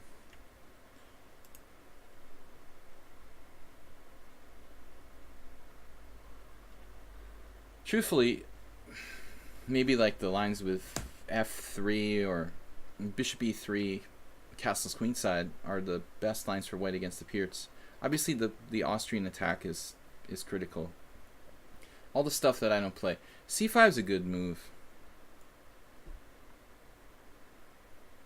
Transposing symmetrical English, where you play d6 fairly early, but I don't think I can really exploit that early d6, especially. You could also transpose to a King's Indian. Here you even have some weird independent possibilities, maybe with like knight to c6, d takes c, d takes c, queen takes d8 check. That would be like back in mainline, which I played like 8 million times. Mainline symmetrical English, which I played a lot with white, rarely with black, this particular variation. Guys, welcome to my stream. I think there's a quality chess book on the Pierce. There's a lot of stuff. You mean quality as in the actual publisher? Or you're just speaking like in general terms? Knight c6 right away. It's a unique move order, so I guess I'm gonna bail. Actually, this is crappy for me. Knight c2, bishop takes c3 check. That's kind of a good line for black. Guess I'll have to play e3. This seems a bit strange, but it's probably okay for white. To play the early e3.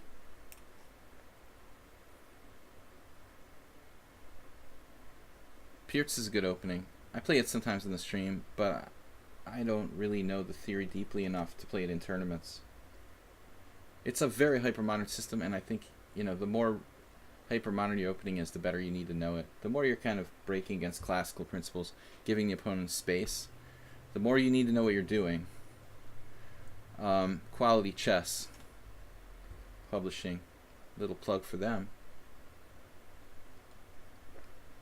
There's so many chess publishers, like every few years they die and new ones are born. It seems like their quality is quality. You can't go wrong with a name like that. That's like water. Buy water. Alright. Bishop g2. I played e3 too early. This totally restricted my options. Therefore, black should be okay. Bishop d7. And black is fine. If black plays passively... Okay, this is another story now. You're changing the pawn structure. I think that favors white a little bit. Bring this pawn to d4. Theoretically, very slightly benefits me.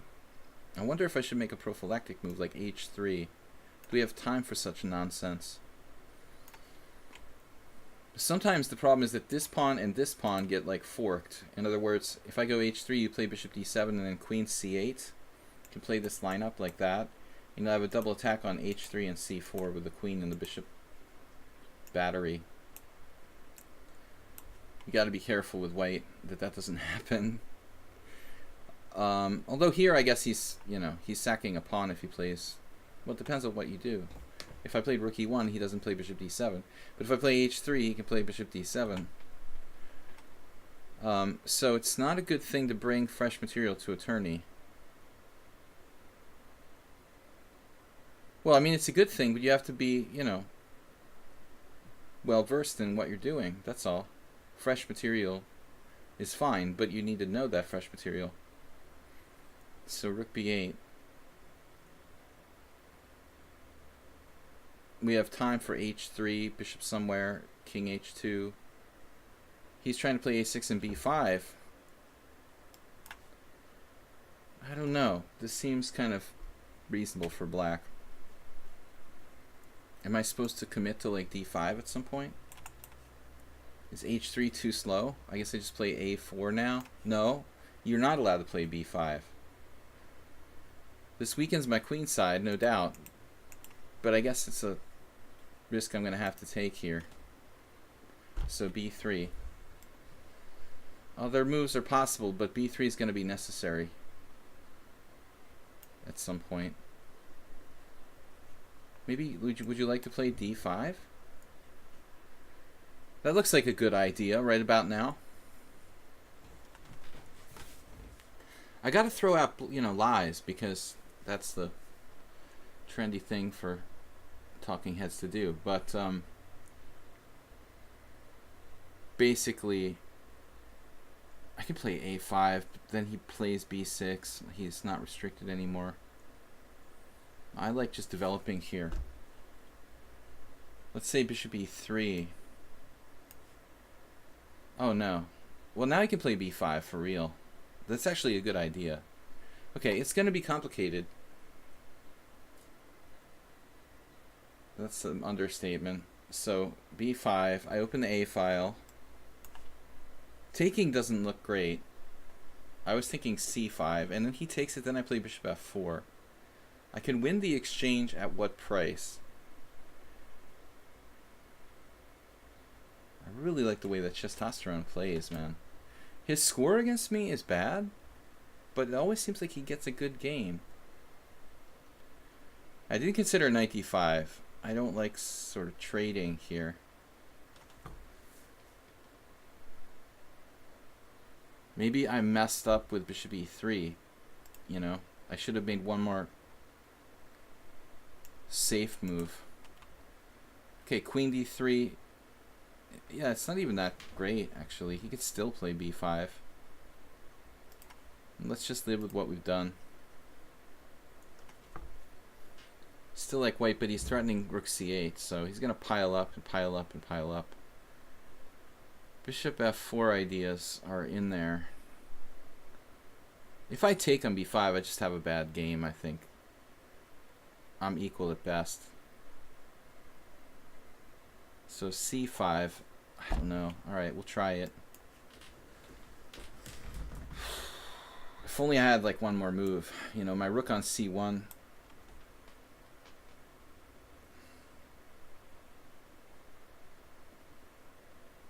You want me to take with the pawn on d5? And the knight d5?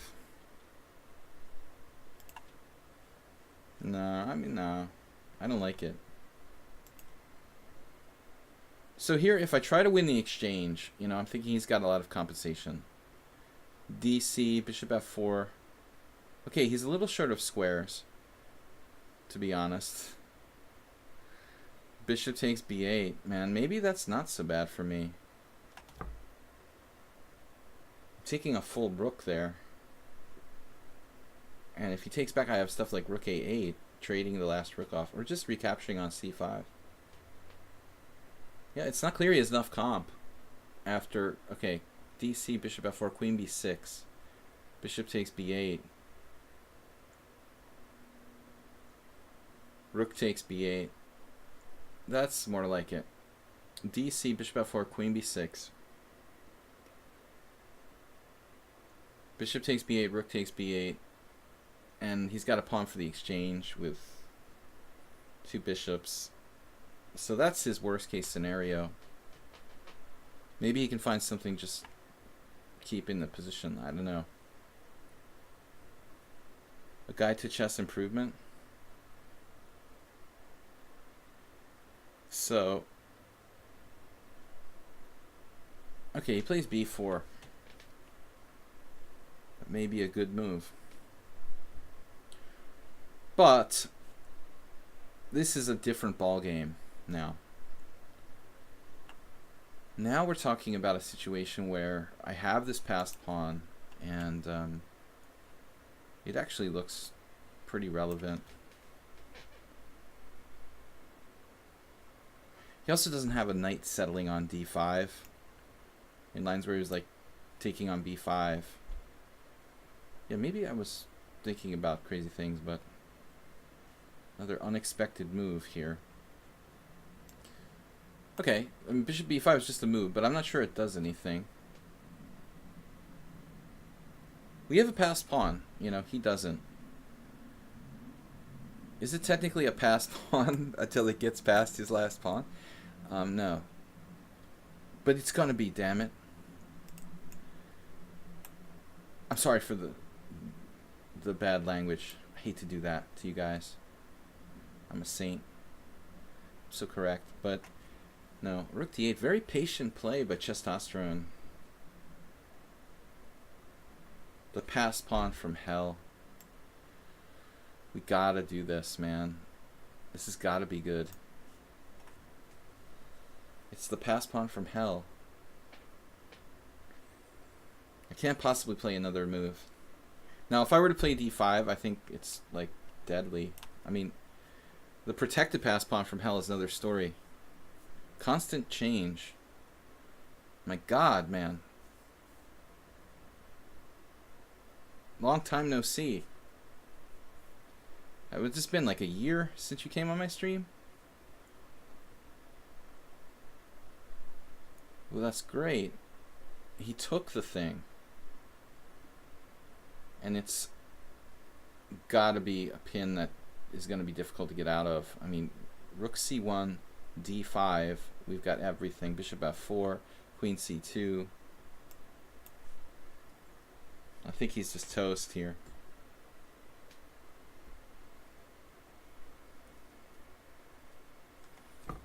Masturbate lost his internet. It's 6:15, guys. We got another 45 minutes left in the stream. Say hello to Constant Change. Actually, he's got, I think, over 100 games against me. Don't you? You're probably still in the top 5. It's 3:47 a.m. in India. We have another regular player from India, Tushar Kamde, and he had to leave earlier because it is so late there. So queen c2 is like pretty devastating. He has to play rook d6 then. But is it better to just play bishop f4 and win the exchange? Not necessarily.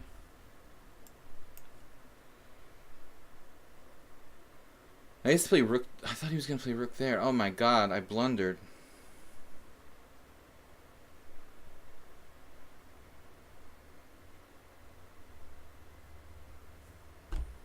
You're kidding me. I have compensation for my sacrificed pawn. I don't even have compensation.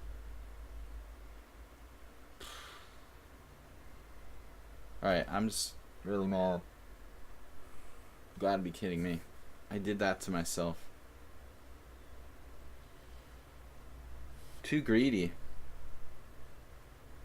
Testosterone with 5 seconds left.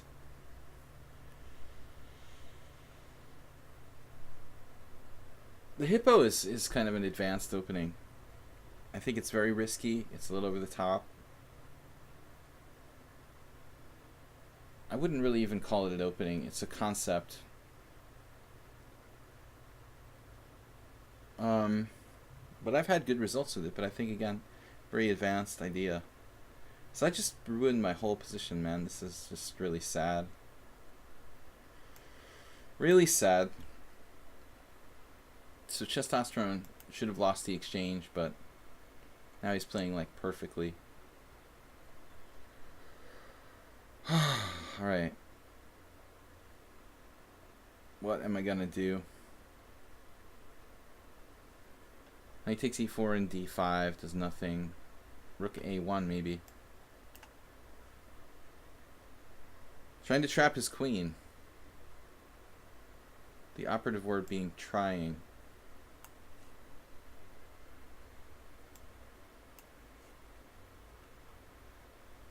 Trapped his queen. How much can he get for the queen here? Knight takes c5. I screwed this up. I can't believe it. I didn't see he could play rook c8. So queen c2 is just a blunder. I only have bishop f4. There is no other move. I win the exchange for a pawn, and you know I'm probably winning, but it's still not that easy to convert. I was greedy. I tried to win more. And I missed rook c8. Very smart. So, let's make sure everybody has casual challenge out, and we will accept however many games I can get until 7 o'clock. Trap the queen. Lucky. So you're welcome for the game. It was interesting, and I think I like the way you played the opening.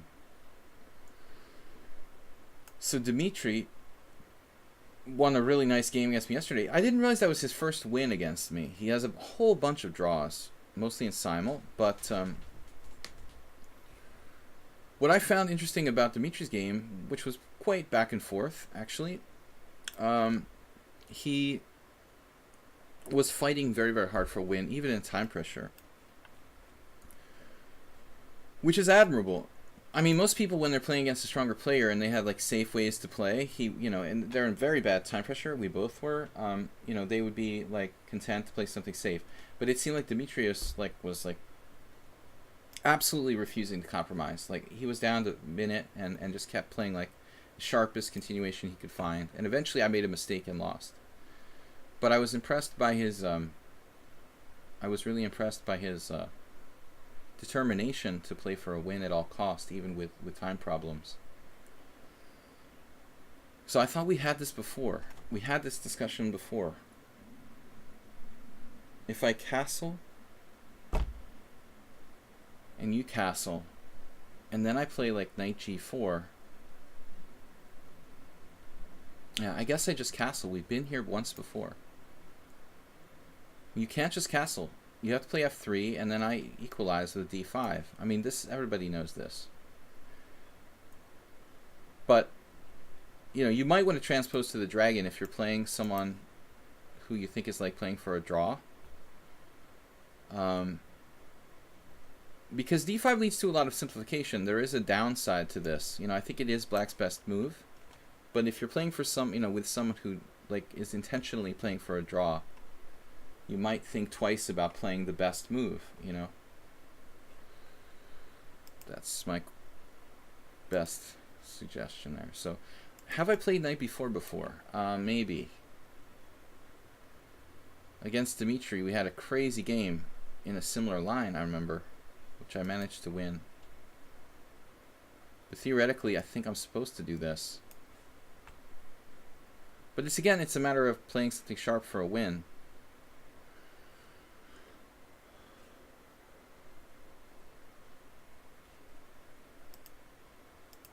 I don't think I've ever been on a potato farm in my life. Maybe I'm missing something. Okay, knight to b4.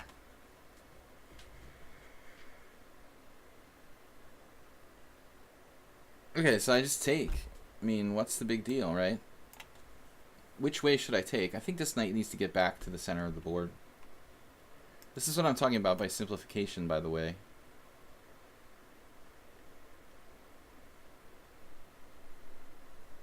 Yeah, it's known position, probably. It's a known position. We eliminated his center. He doesn't have a center anymore. You know, that's good. That's the success of the hypermodern opening. But still, it doesn't mean that his position is necessarily bad. I think we just equalized, and then it's a question of how to get, you know, an advantage. White's position is very solid. We'll find games in the opening explorer if we check this position, no doubt. Kind of hard to think about what my next move is going to be. If I play knight b6, my knight is badly placed. So what should I do? Like e6 first? Let's say bishop f2. You know, what is my next move here? That's my problem. I don't know. What is the next move after bishop f2? He played bishop h6. That's more aggressive. Not necessarily better. Definitely more aggressive. Kind of tempted to play like e5 here. If the dark square bishops are going to be traded, then I don't mind playing e5, having pawns on dark squares. Let's say.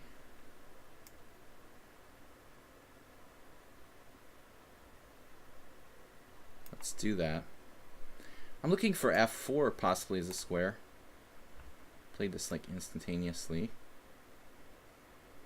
Oh no, so this is like pre-calculated bishop takes d5 trick. Seriously? I lose a pawn? That's weird. He's used like no time.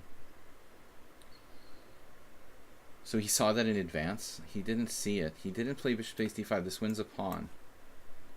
I thought that was the whole point. So e5 was like a blunder. And he like played this. Man, that's terrible. I mean, bishop takes d5. I can't take back because of knight f5 check. So I have to take on d4 and I just dropped a pawn for nothing. I have to grovel for a draw and an ending. Now I'm okay. That's really, really disappointing. I'm glad I allowed that. And I'm just lucky again. He played too fast.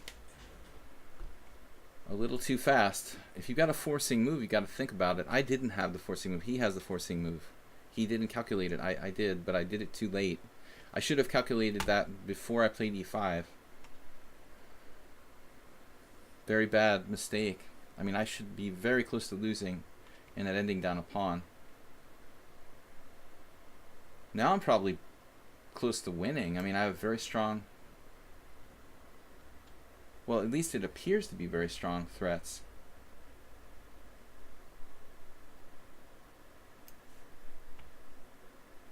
Another cheapo. I might be getting drawn down a false path here, but trading queens look very equal to me. Black has a tiny edge probably after queen takes d2 with a strong pawn and grabbing the d file. But I thought, okay, we'll try for more. We'll try for more. Scare him a little bit. He doesn't seem like a guy that's easy to scare, though. As I said yesterday, he just kept playing for a win in a scary position for both sides when he could have played safe moves. Lost all interest. He lost all the interest.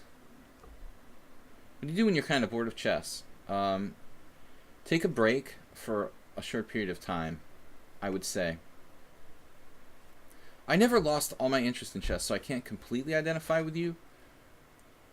I lost interest to the point where it wasn't my #1 focus for quite a while when I was focusing on poker.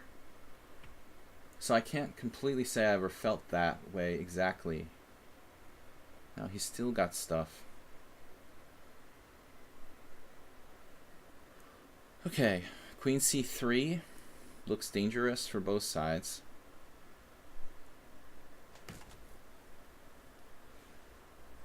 Yeah, now he's got to be getting close to being in serious trouble. His queen is protected, obviously.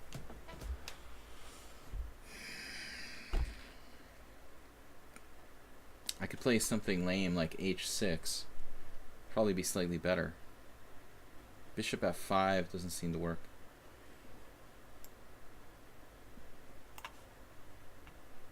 The lame move. But I don't want to get carried away here. I'll settle for a small advantage. Yeah. Now I probably have to exchange. But winning a pawn, this is great. I mean, this is just over. Over and out. A very good ending for black. Also, I might want to play B6 at some point.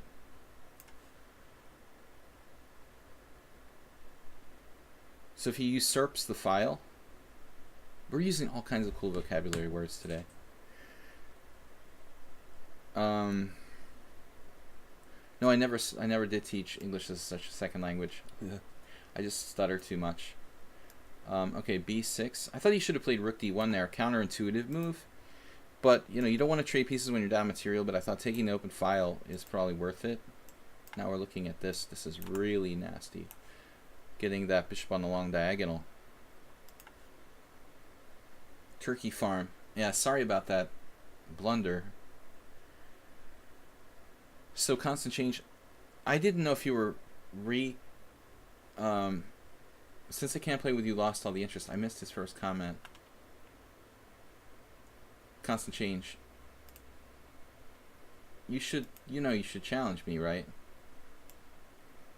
You know how to do that.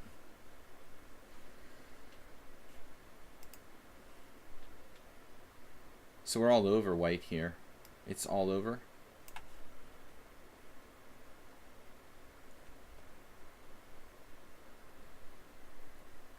This looks really nasty. 94 G4, levering the whole structure. It's fatal. This is just fatal. Unless he has some trick I missed. Which happens all the time. There's really no move for white now.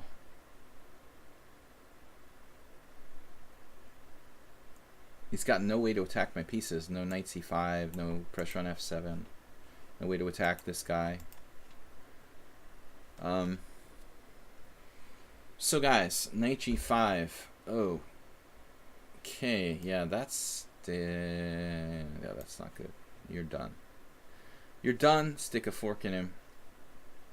It's over. The pawn. Oh, he was smart though. He played this.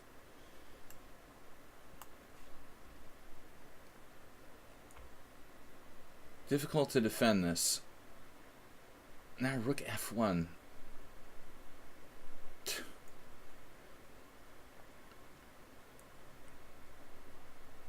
It's not pretty, whatever it is. Rook e1, rook f1, rook e1, rook e1, rook d2. And then he did find the best defense there, interestingly enough. That looks very, very unpleasant for white. Some subtle ideas coming up here. F2 check, namely.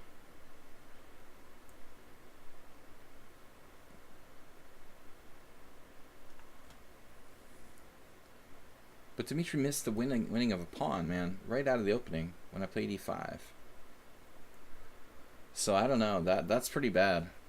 Forcing moves must be calculated, guys. Even in Blitz, especially with increment Blitz, there's no excuse not to use your time.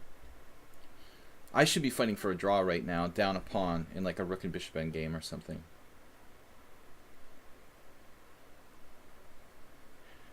It's a really solid variation, this, what he did, you know. It's considered by the pros to be, like, lame.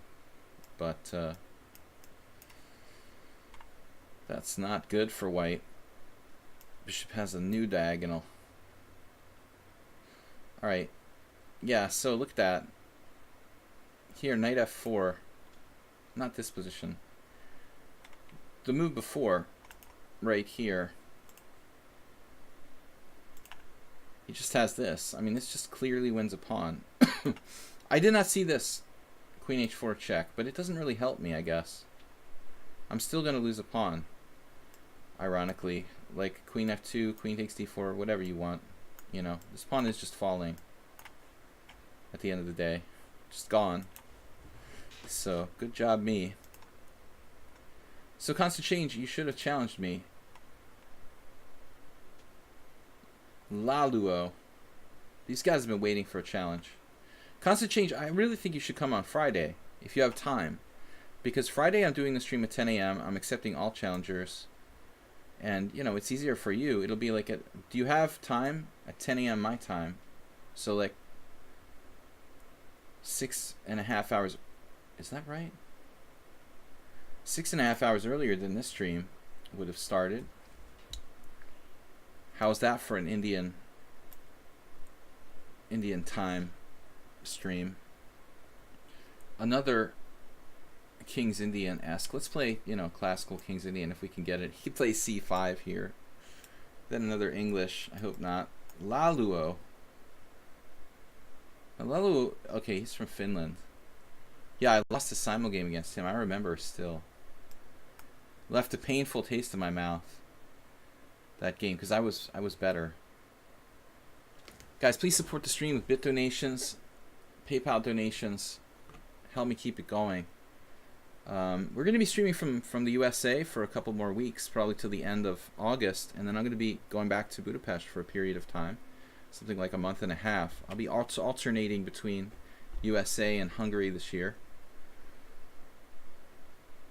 What's up, everybody? Merle Dixon, no challenge, huh? Megisto is next. Constant change, you still have the same account, or did you like abort it? I'm thinking e5 is a move here. Wait, e5, take, knight g4, e6, sacking a pawn for white. We can try that. I'm not sure what the final analysis was. Maybe this isn't enough for white. It's kind of a bluff. You can play knight e8 too. I guess that's bishop f4 now. It's more like a Pierce. I just remember when I was black, I didn't like this line. I was scared to play this way. So I always played e5 first. Does that make sense? No. I think I'm lying to you. Maybe I did play this myself. It was a long time ago.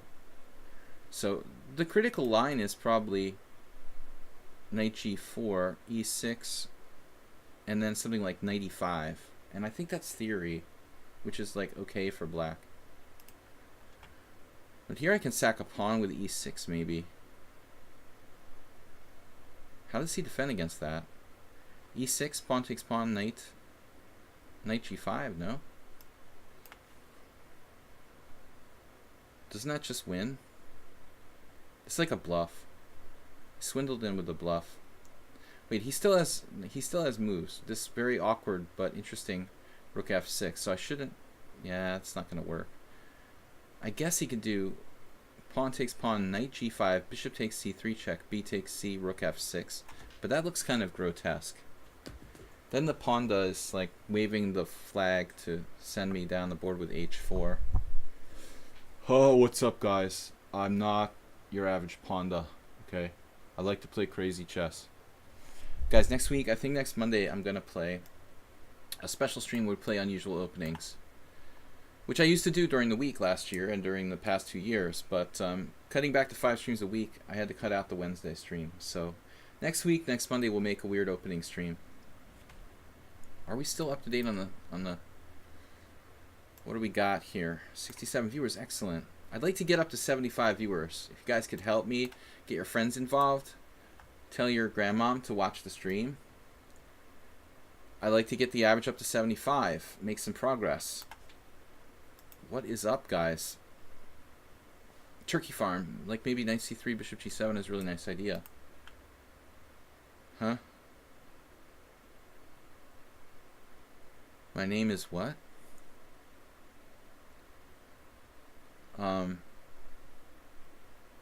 Knight g5, bishop takes c. I mean, how can he protect here? He's just gonna like lose immediately the exchange at the very minimum. So the only way to physically protect it is to play bishop takes c3 followed by rook f6. It looks horrible for black, admittedly, but it may not be possible to break him down directly, immediately.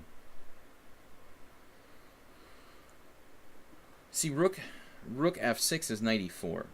So by process of elimination, you know, a little deductive reasoning, we come up with bishop takes c3 check. But now that I think about it, I was like, yeah, I never played knight on bd7, but I'm thinking, I used to play the black side of the King's Indian with knight on bd7, and I'm trying to remember if I played e5 first or if I played knight on bd7 first. And I'm thinking I played e5 first because I didn't like this, and also I allowed the exchange King's Indian. There was no question. I had multiple games with the exchange King's Indian with black. 3 or 4 occasions against like IMs and stuff.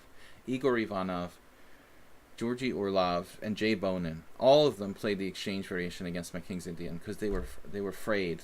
No, I'm just kidding. Just a coincidence that all these like strong IMs played the exchange variation. They're like, oh, I'm playing a young guy, I'll play the exchange variation. It's like the standard thing to do for old guys to play against young guys. But they all did the same thing. They all drew. So congratulations to them. Rook f6. But the big fear when you're playing black and you face the exchange variation against your King's Indian is that it's a low-rated guy. You know, ironically, my opponents were all good, so I didn't mind. You know, it would draw, okay, whatever. So he followed my advice here. I don't know if it was by choice or by his own ideas. So knight g7. I mean, yeah, that's par for the course, right?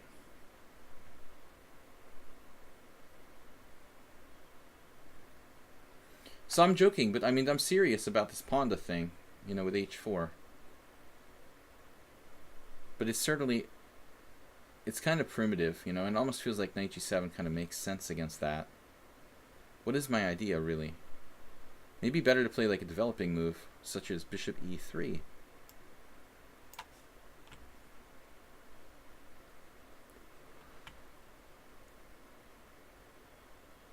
If it was a weird opening stream, I would definitely play h4.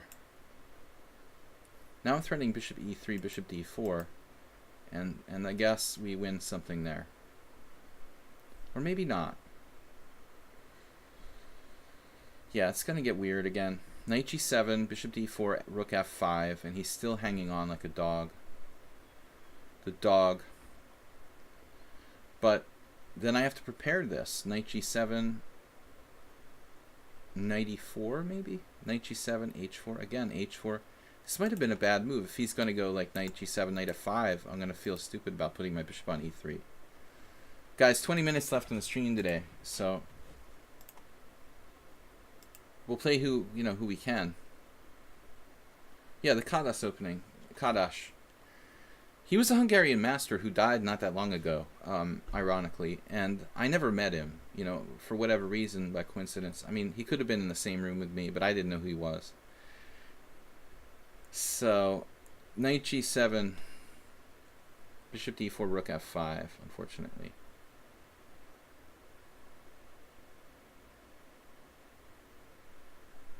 And the whole point is that bishop d4, rook f5, bishop takes g7, rook takes g5. Just in case you guys, you know, don't think I calculate far enough. That weird position is continuing to be weird, you know. So we have this problem. Knight f5 is a dangerous idea. g4. Simply g4 is interesting. Taking away boxes from my opponent's possible squares. I mean, man, come on now. It's party time. Obviously g4 makes sense. Then he plays like queen f8 or something, and he's still in the game. Bishop d4, rook f5, and then something else maybe. But what, you know? Nothing. I've got nothing. Bishop takes g7, rook takes g5. That's so stupid. A child could find it.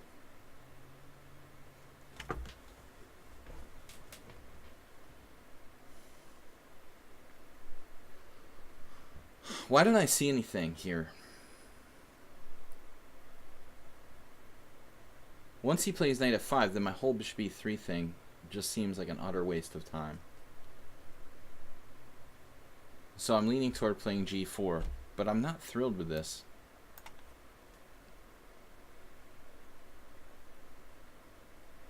Now he moves his queen, which isn't great, but...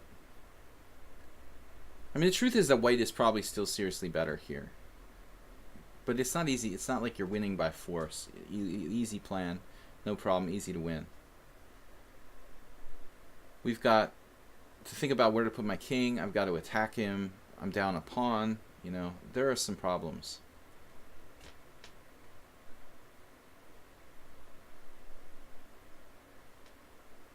No, we got to keep it contained.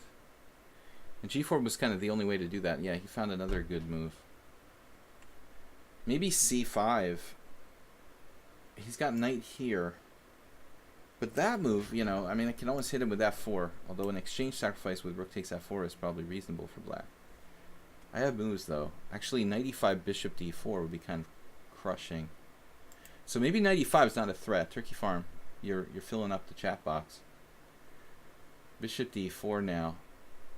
So it looks like black doesn't really have any threats. b6, bishop b7 isn't possible. Maybe b6, knight c5 is his best idea.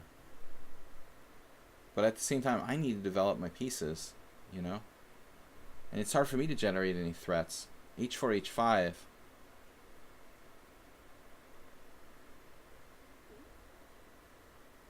It's... Where is everybody else, Turkey Farm? It's just you. And Astrobate's the same color as you, so I think you're the same person. So I apologize.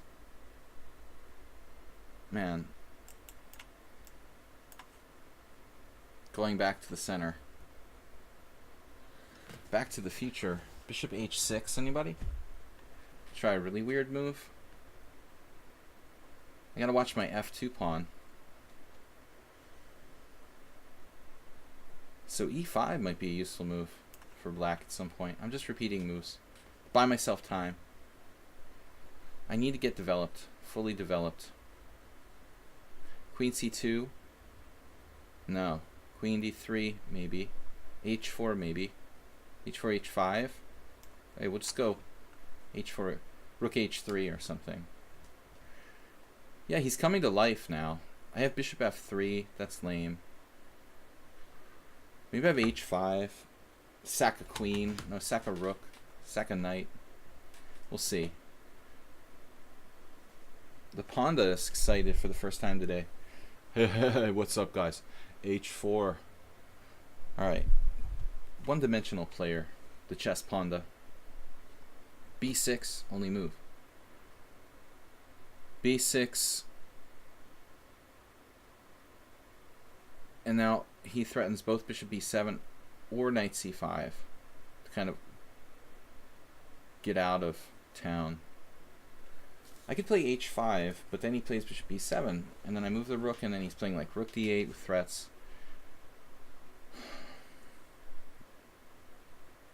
He beat me that one game. He's pretty good. Yeah, best move. Is he listening to the stream, or is he just finding these moves because they're the best moves? I wonder. Alright. So, we gotta get our rook off the diagonal, I guess. This seems like a lame move. But it overprotects f2. Now he has nothing better than, like, maybe knight c5. Yeah, I think he just dropped a piece. He got excited. Forgot about that. That's lucky because, I mean, the whole point was to play knight c5. It was an awkward position. Bishop d4 now, not as good as taking the free knight. I'm all over free knights. So he has to play that, you know, and this is not so bad. After knight c5, I think black's kind of hanging on. I could end up being just worse, you know, because I'm not sure what my plan is, actually. So you're saying knight c5, bishop d4, maybe there? Maybe you're right, actually. That's weird. So what does he do? If knight c5, bishop d4... I mean, he could certainly sacrifice an exchange. This is the actual position. He resigned. Okay, dropping a piece is not good. But what's the correct move then? Knight e8. That's a secret move. So knight c5 as advertised. Okay, bishop d4. And now bishop b7, sacking the exchange. Check that out, you know. I mean, that's like very strong, because taking this will like correct this whole pawn structure. And these pieces are going to fillet my position where I've not got any coordination. So apparently he equalized at one point. He could have played like c5. What? Queen f8 was my suggestion, but was bad according to the computer. All right, let's check the opening. Last checking, you know. So is this e5 dubious? It's kind of dubious, yeah. It's like a bluff. e5. It's been played by people, including Hans Ray back in 1983. It's good for a draw, maybe. It's just kind of a lie. D takes e5, D takes e5, knight g4. Yeah, I should know better than this. Well, it's interesting. Okay, e6. Who knows the computer era what's the real truth here? This guy, Vitaly Kozyak, played it against Wojtaszek and lost. Yeah, already it's like, yeah, you're just equal. This is the line that I knew. Okay. So this is fine for black. Wojtaszek knows what he's doing. Let's go on. One more game here. Looks like last game for today, guys. Megisto. We've never played, so it's not like I blocked him for cheating or something. I don't know why I blocked you. Alright, good luck. So d4. c4. So computer. No, but my e5 doesn't work that well there. Black equalizes. It's a tricky line, but it's not great.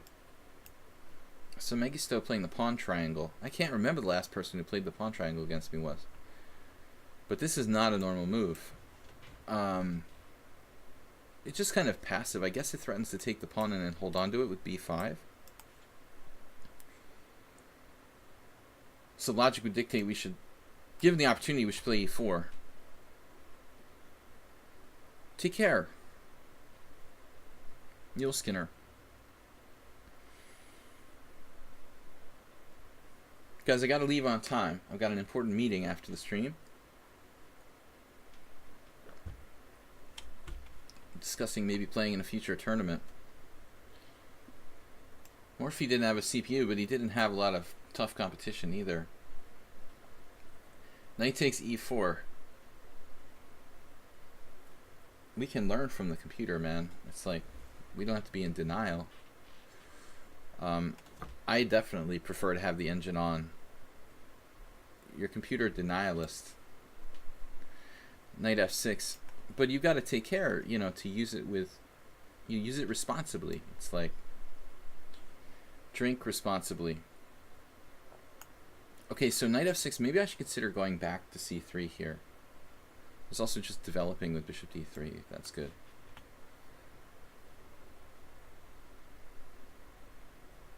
You know, the point is that you don't use the computer mindlessly. You've got to use it constructively to make your game better.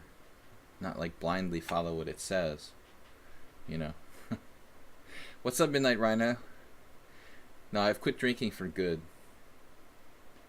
We're drinking exclusively for evil now.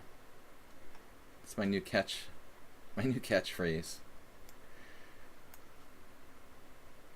So this bishop just kind of gets in the way of black's deployment, let's say.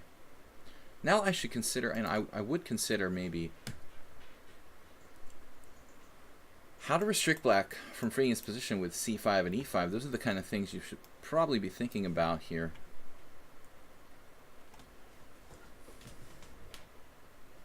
Rook d1. I mean, this is like a queen pawn game, so this is a standard Slav idea. The only bad move that Mengistu has made is bishop d7. Last game for today, guys. Tomorrow we're having our viewer tournament. I think we'll make it rapid chess, considering the humidity I'm encountering right now. My brain is kind of slow. 7+2 rapid tournament tomorrow here on lichess.org if you want to follow us on our next stream at 4:30 p.m. EDT.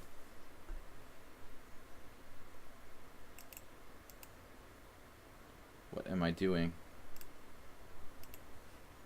Yeah, I mean, f5 is maybe the lesser of the evils, but here it's a price you have to pay because you weaken yourself along the line. So, I don't know, e3, e2, queen e3. I'll play queen e2 and not give you f4.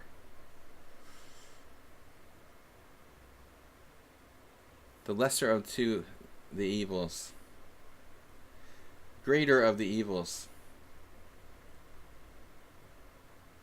Gawain Jones said, I drink to make other people interesting.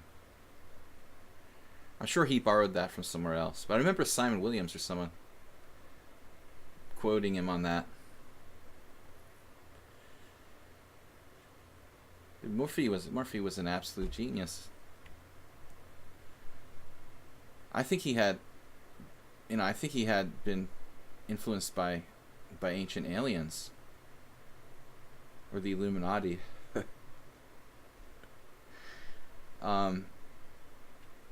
It sounds like Ernest Hemingway. Okay, yeah, probably. I'm sure that it's a quote from some famous celebrity author or some such. But I like it, and it's true, you know, for me, in many cases. It's a good excuse to drink, I guess. You always need one, but it's kind of true, you know.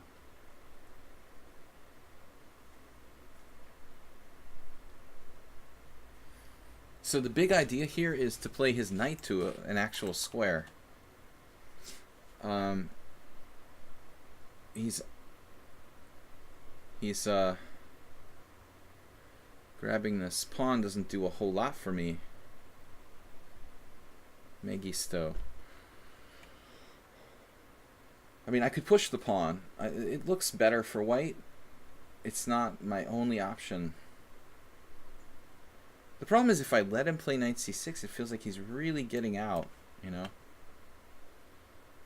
I almost feel like my queen is misplaced on e2 now. If the file opens up, though, he could get rook e8 and harass me or something. It's not that easy, though. And white's got to be better here.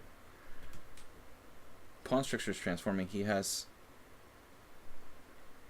way more time than me, like a minute more. I just want to make sure. I hope this is not a rated game. Sometimes at the end of my stream I get sleepy, let people challenge me to rated games, not realizing what I'm doing. Alright, we got to get out of this line of fire here. Taimanov played a beautiful game in the most destructive games ever played, where he like softens up the enemy king side. I mean, this looks pretty similar to that. I think it was Taimanov. Or it could have been Petrosian against Taimanov. Now I can't remember. We're so close to having something here. It's just ridiculous. He's going to play knight a6 at some point, I guess. Wait. Bishop c4. Bishop c4, b5. He's got all kinds of possibilities. d6. Bishop takes. All I need is like one more good move, and his king is toast here. Sack a pawn? This is crazy. I'm being coffee house now. But it does look pretty good. I mean, this does look pretty good. Admittedly. Last game for today, guys. I'm gambling with d6.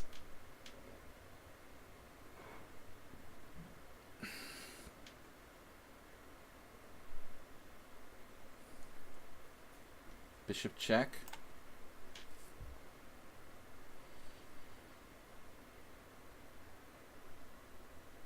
What is his rating? He's 1580. He's hanging out pretty good here. Defending really well.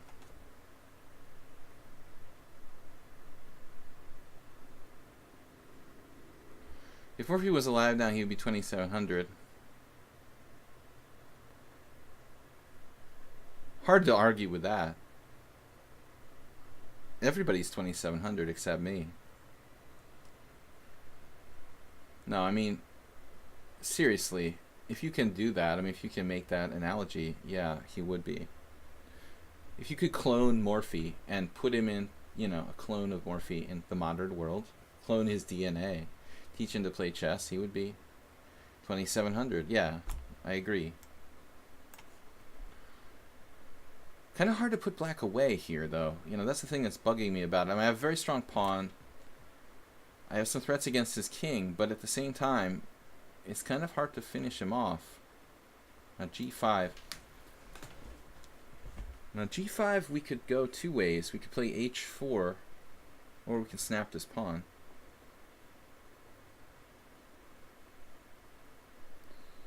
So h4, I mean, obviously black play h6.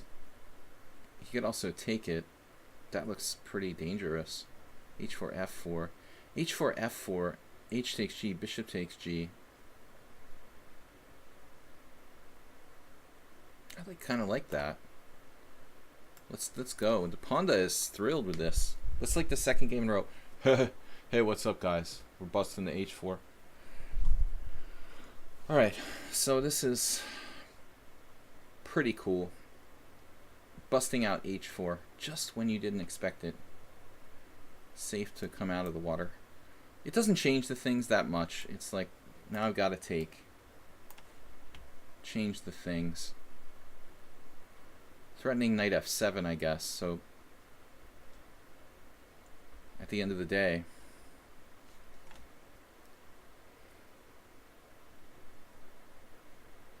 this is what devils my games. Then I lose the thread. Morphy would be 150.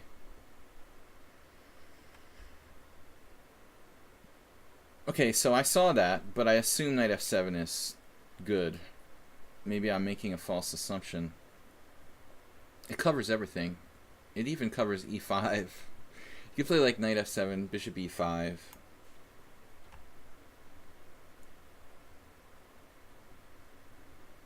Acerbate is smelling mate. He likes this kind of position. Is there a helpmate in the house? I don't think so. I don't see any mates coming down. It's just really good for me. Challenges the ancient gamer. Oh, I have bishop. Yeah, that's a queen. Sorry. Yeah, your other queen. Queen h6 check. Takes, king g8. That's sort of irritating.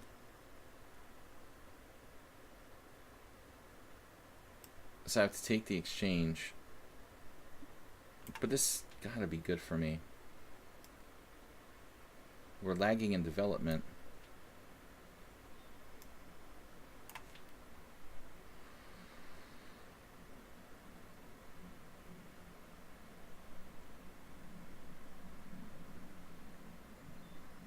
This will definitely disrupt him. I mean, queen g3, he's not going to be able to avoid king f8, and that's really hurting his position.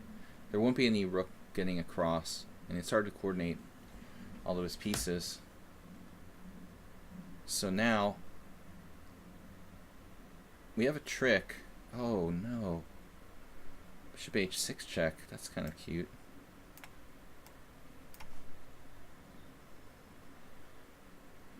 But then what next? What next? Acerbate's all over it. This is great. This is Morphy. This is like, speaking of Morphy, not exactly. Let's not get too excited. Yeah, I think he should have played king e8 there, because now I've got the f7. Super nasty. Speaking of Morphy.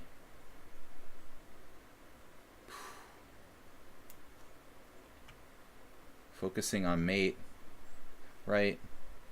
Turkey Farm called it.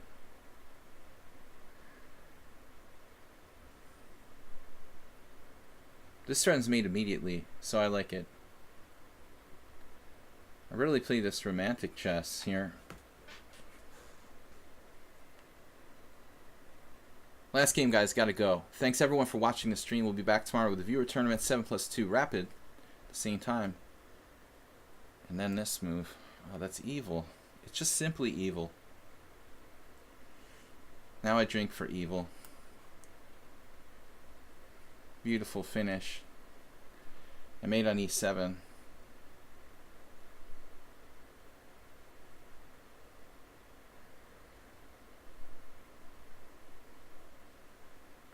Yeah, good game to finish on. That is it, guys.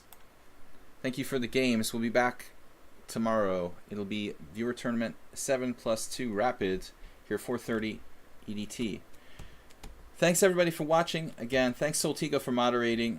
We will see you tomorrow night. Bye bye. Bye bye.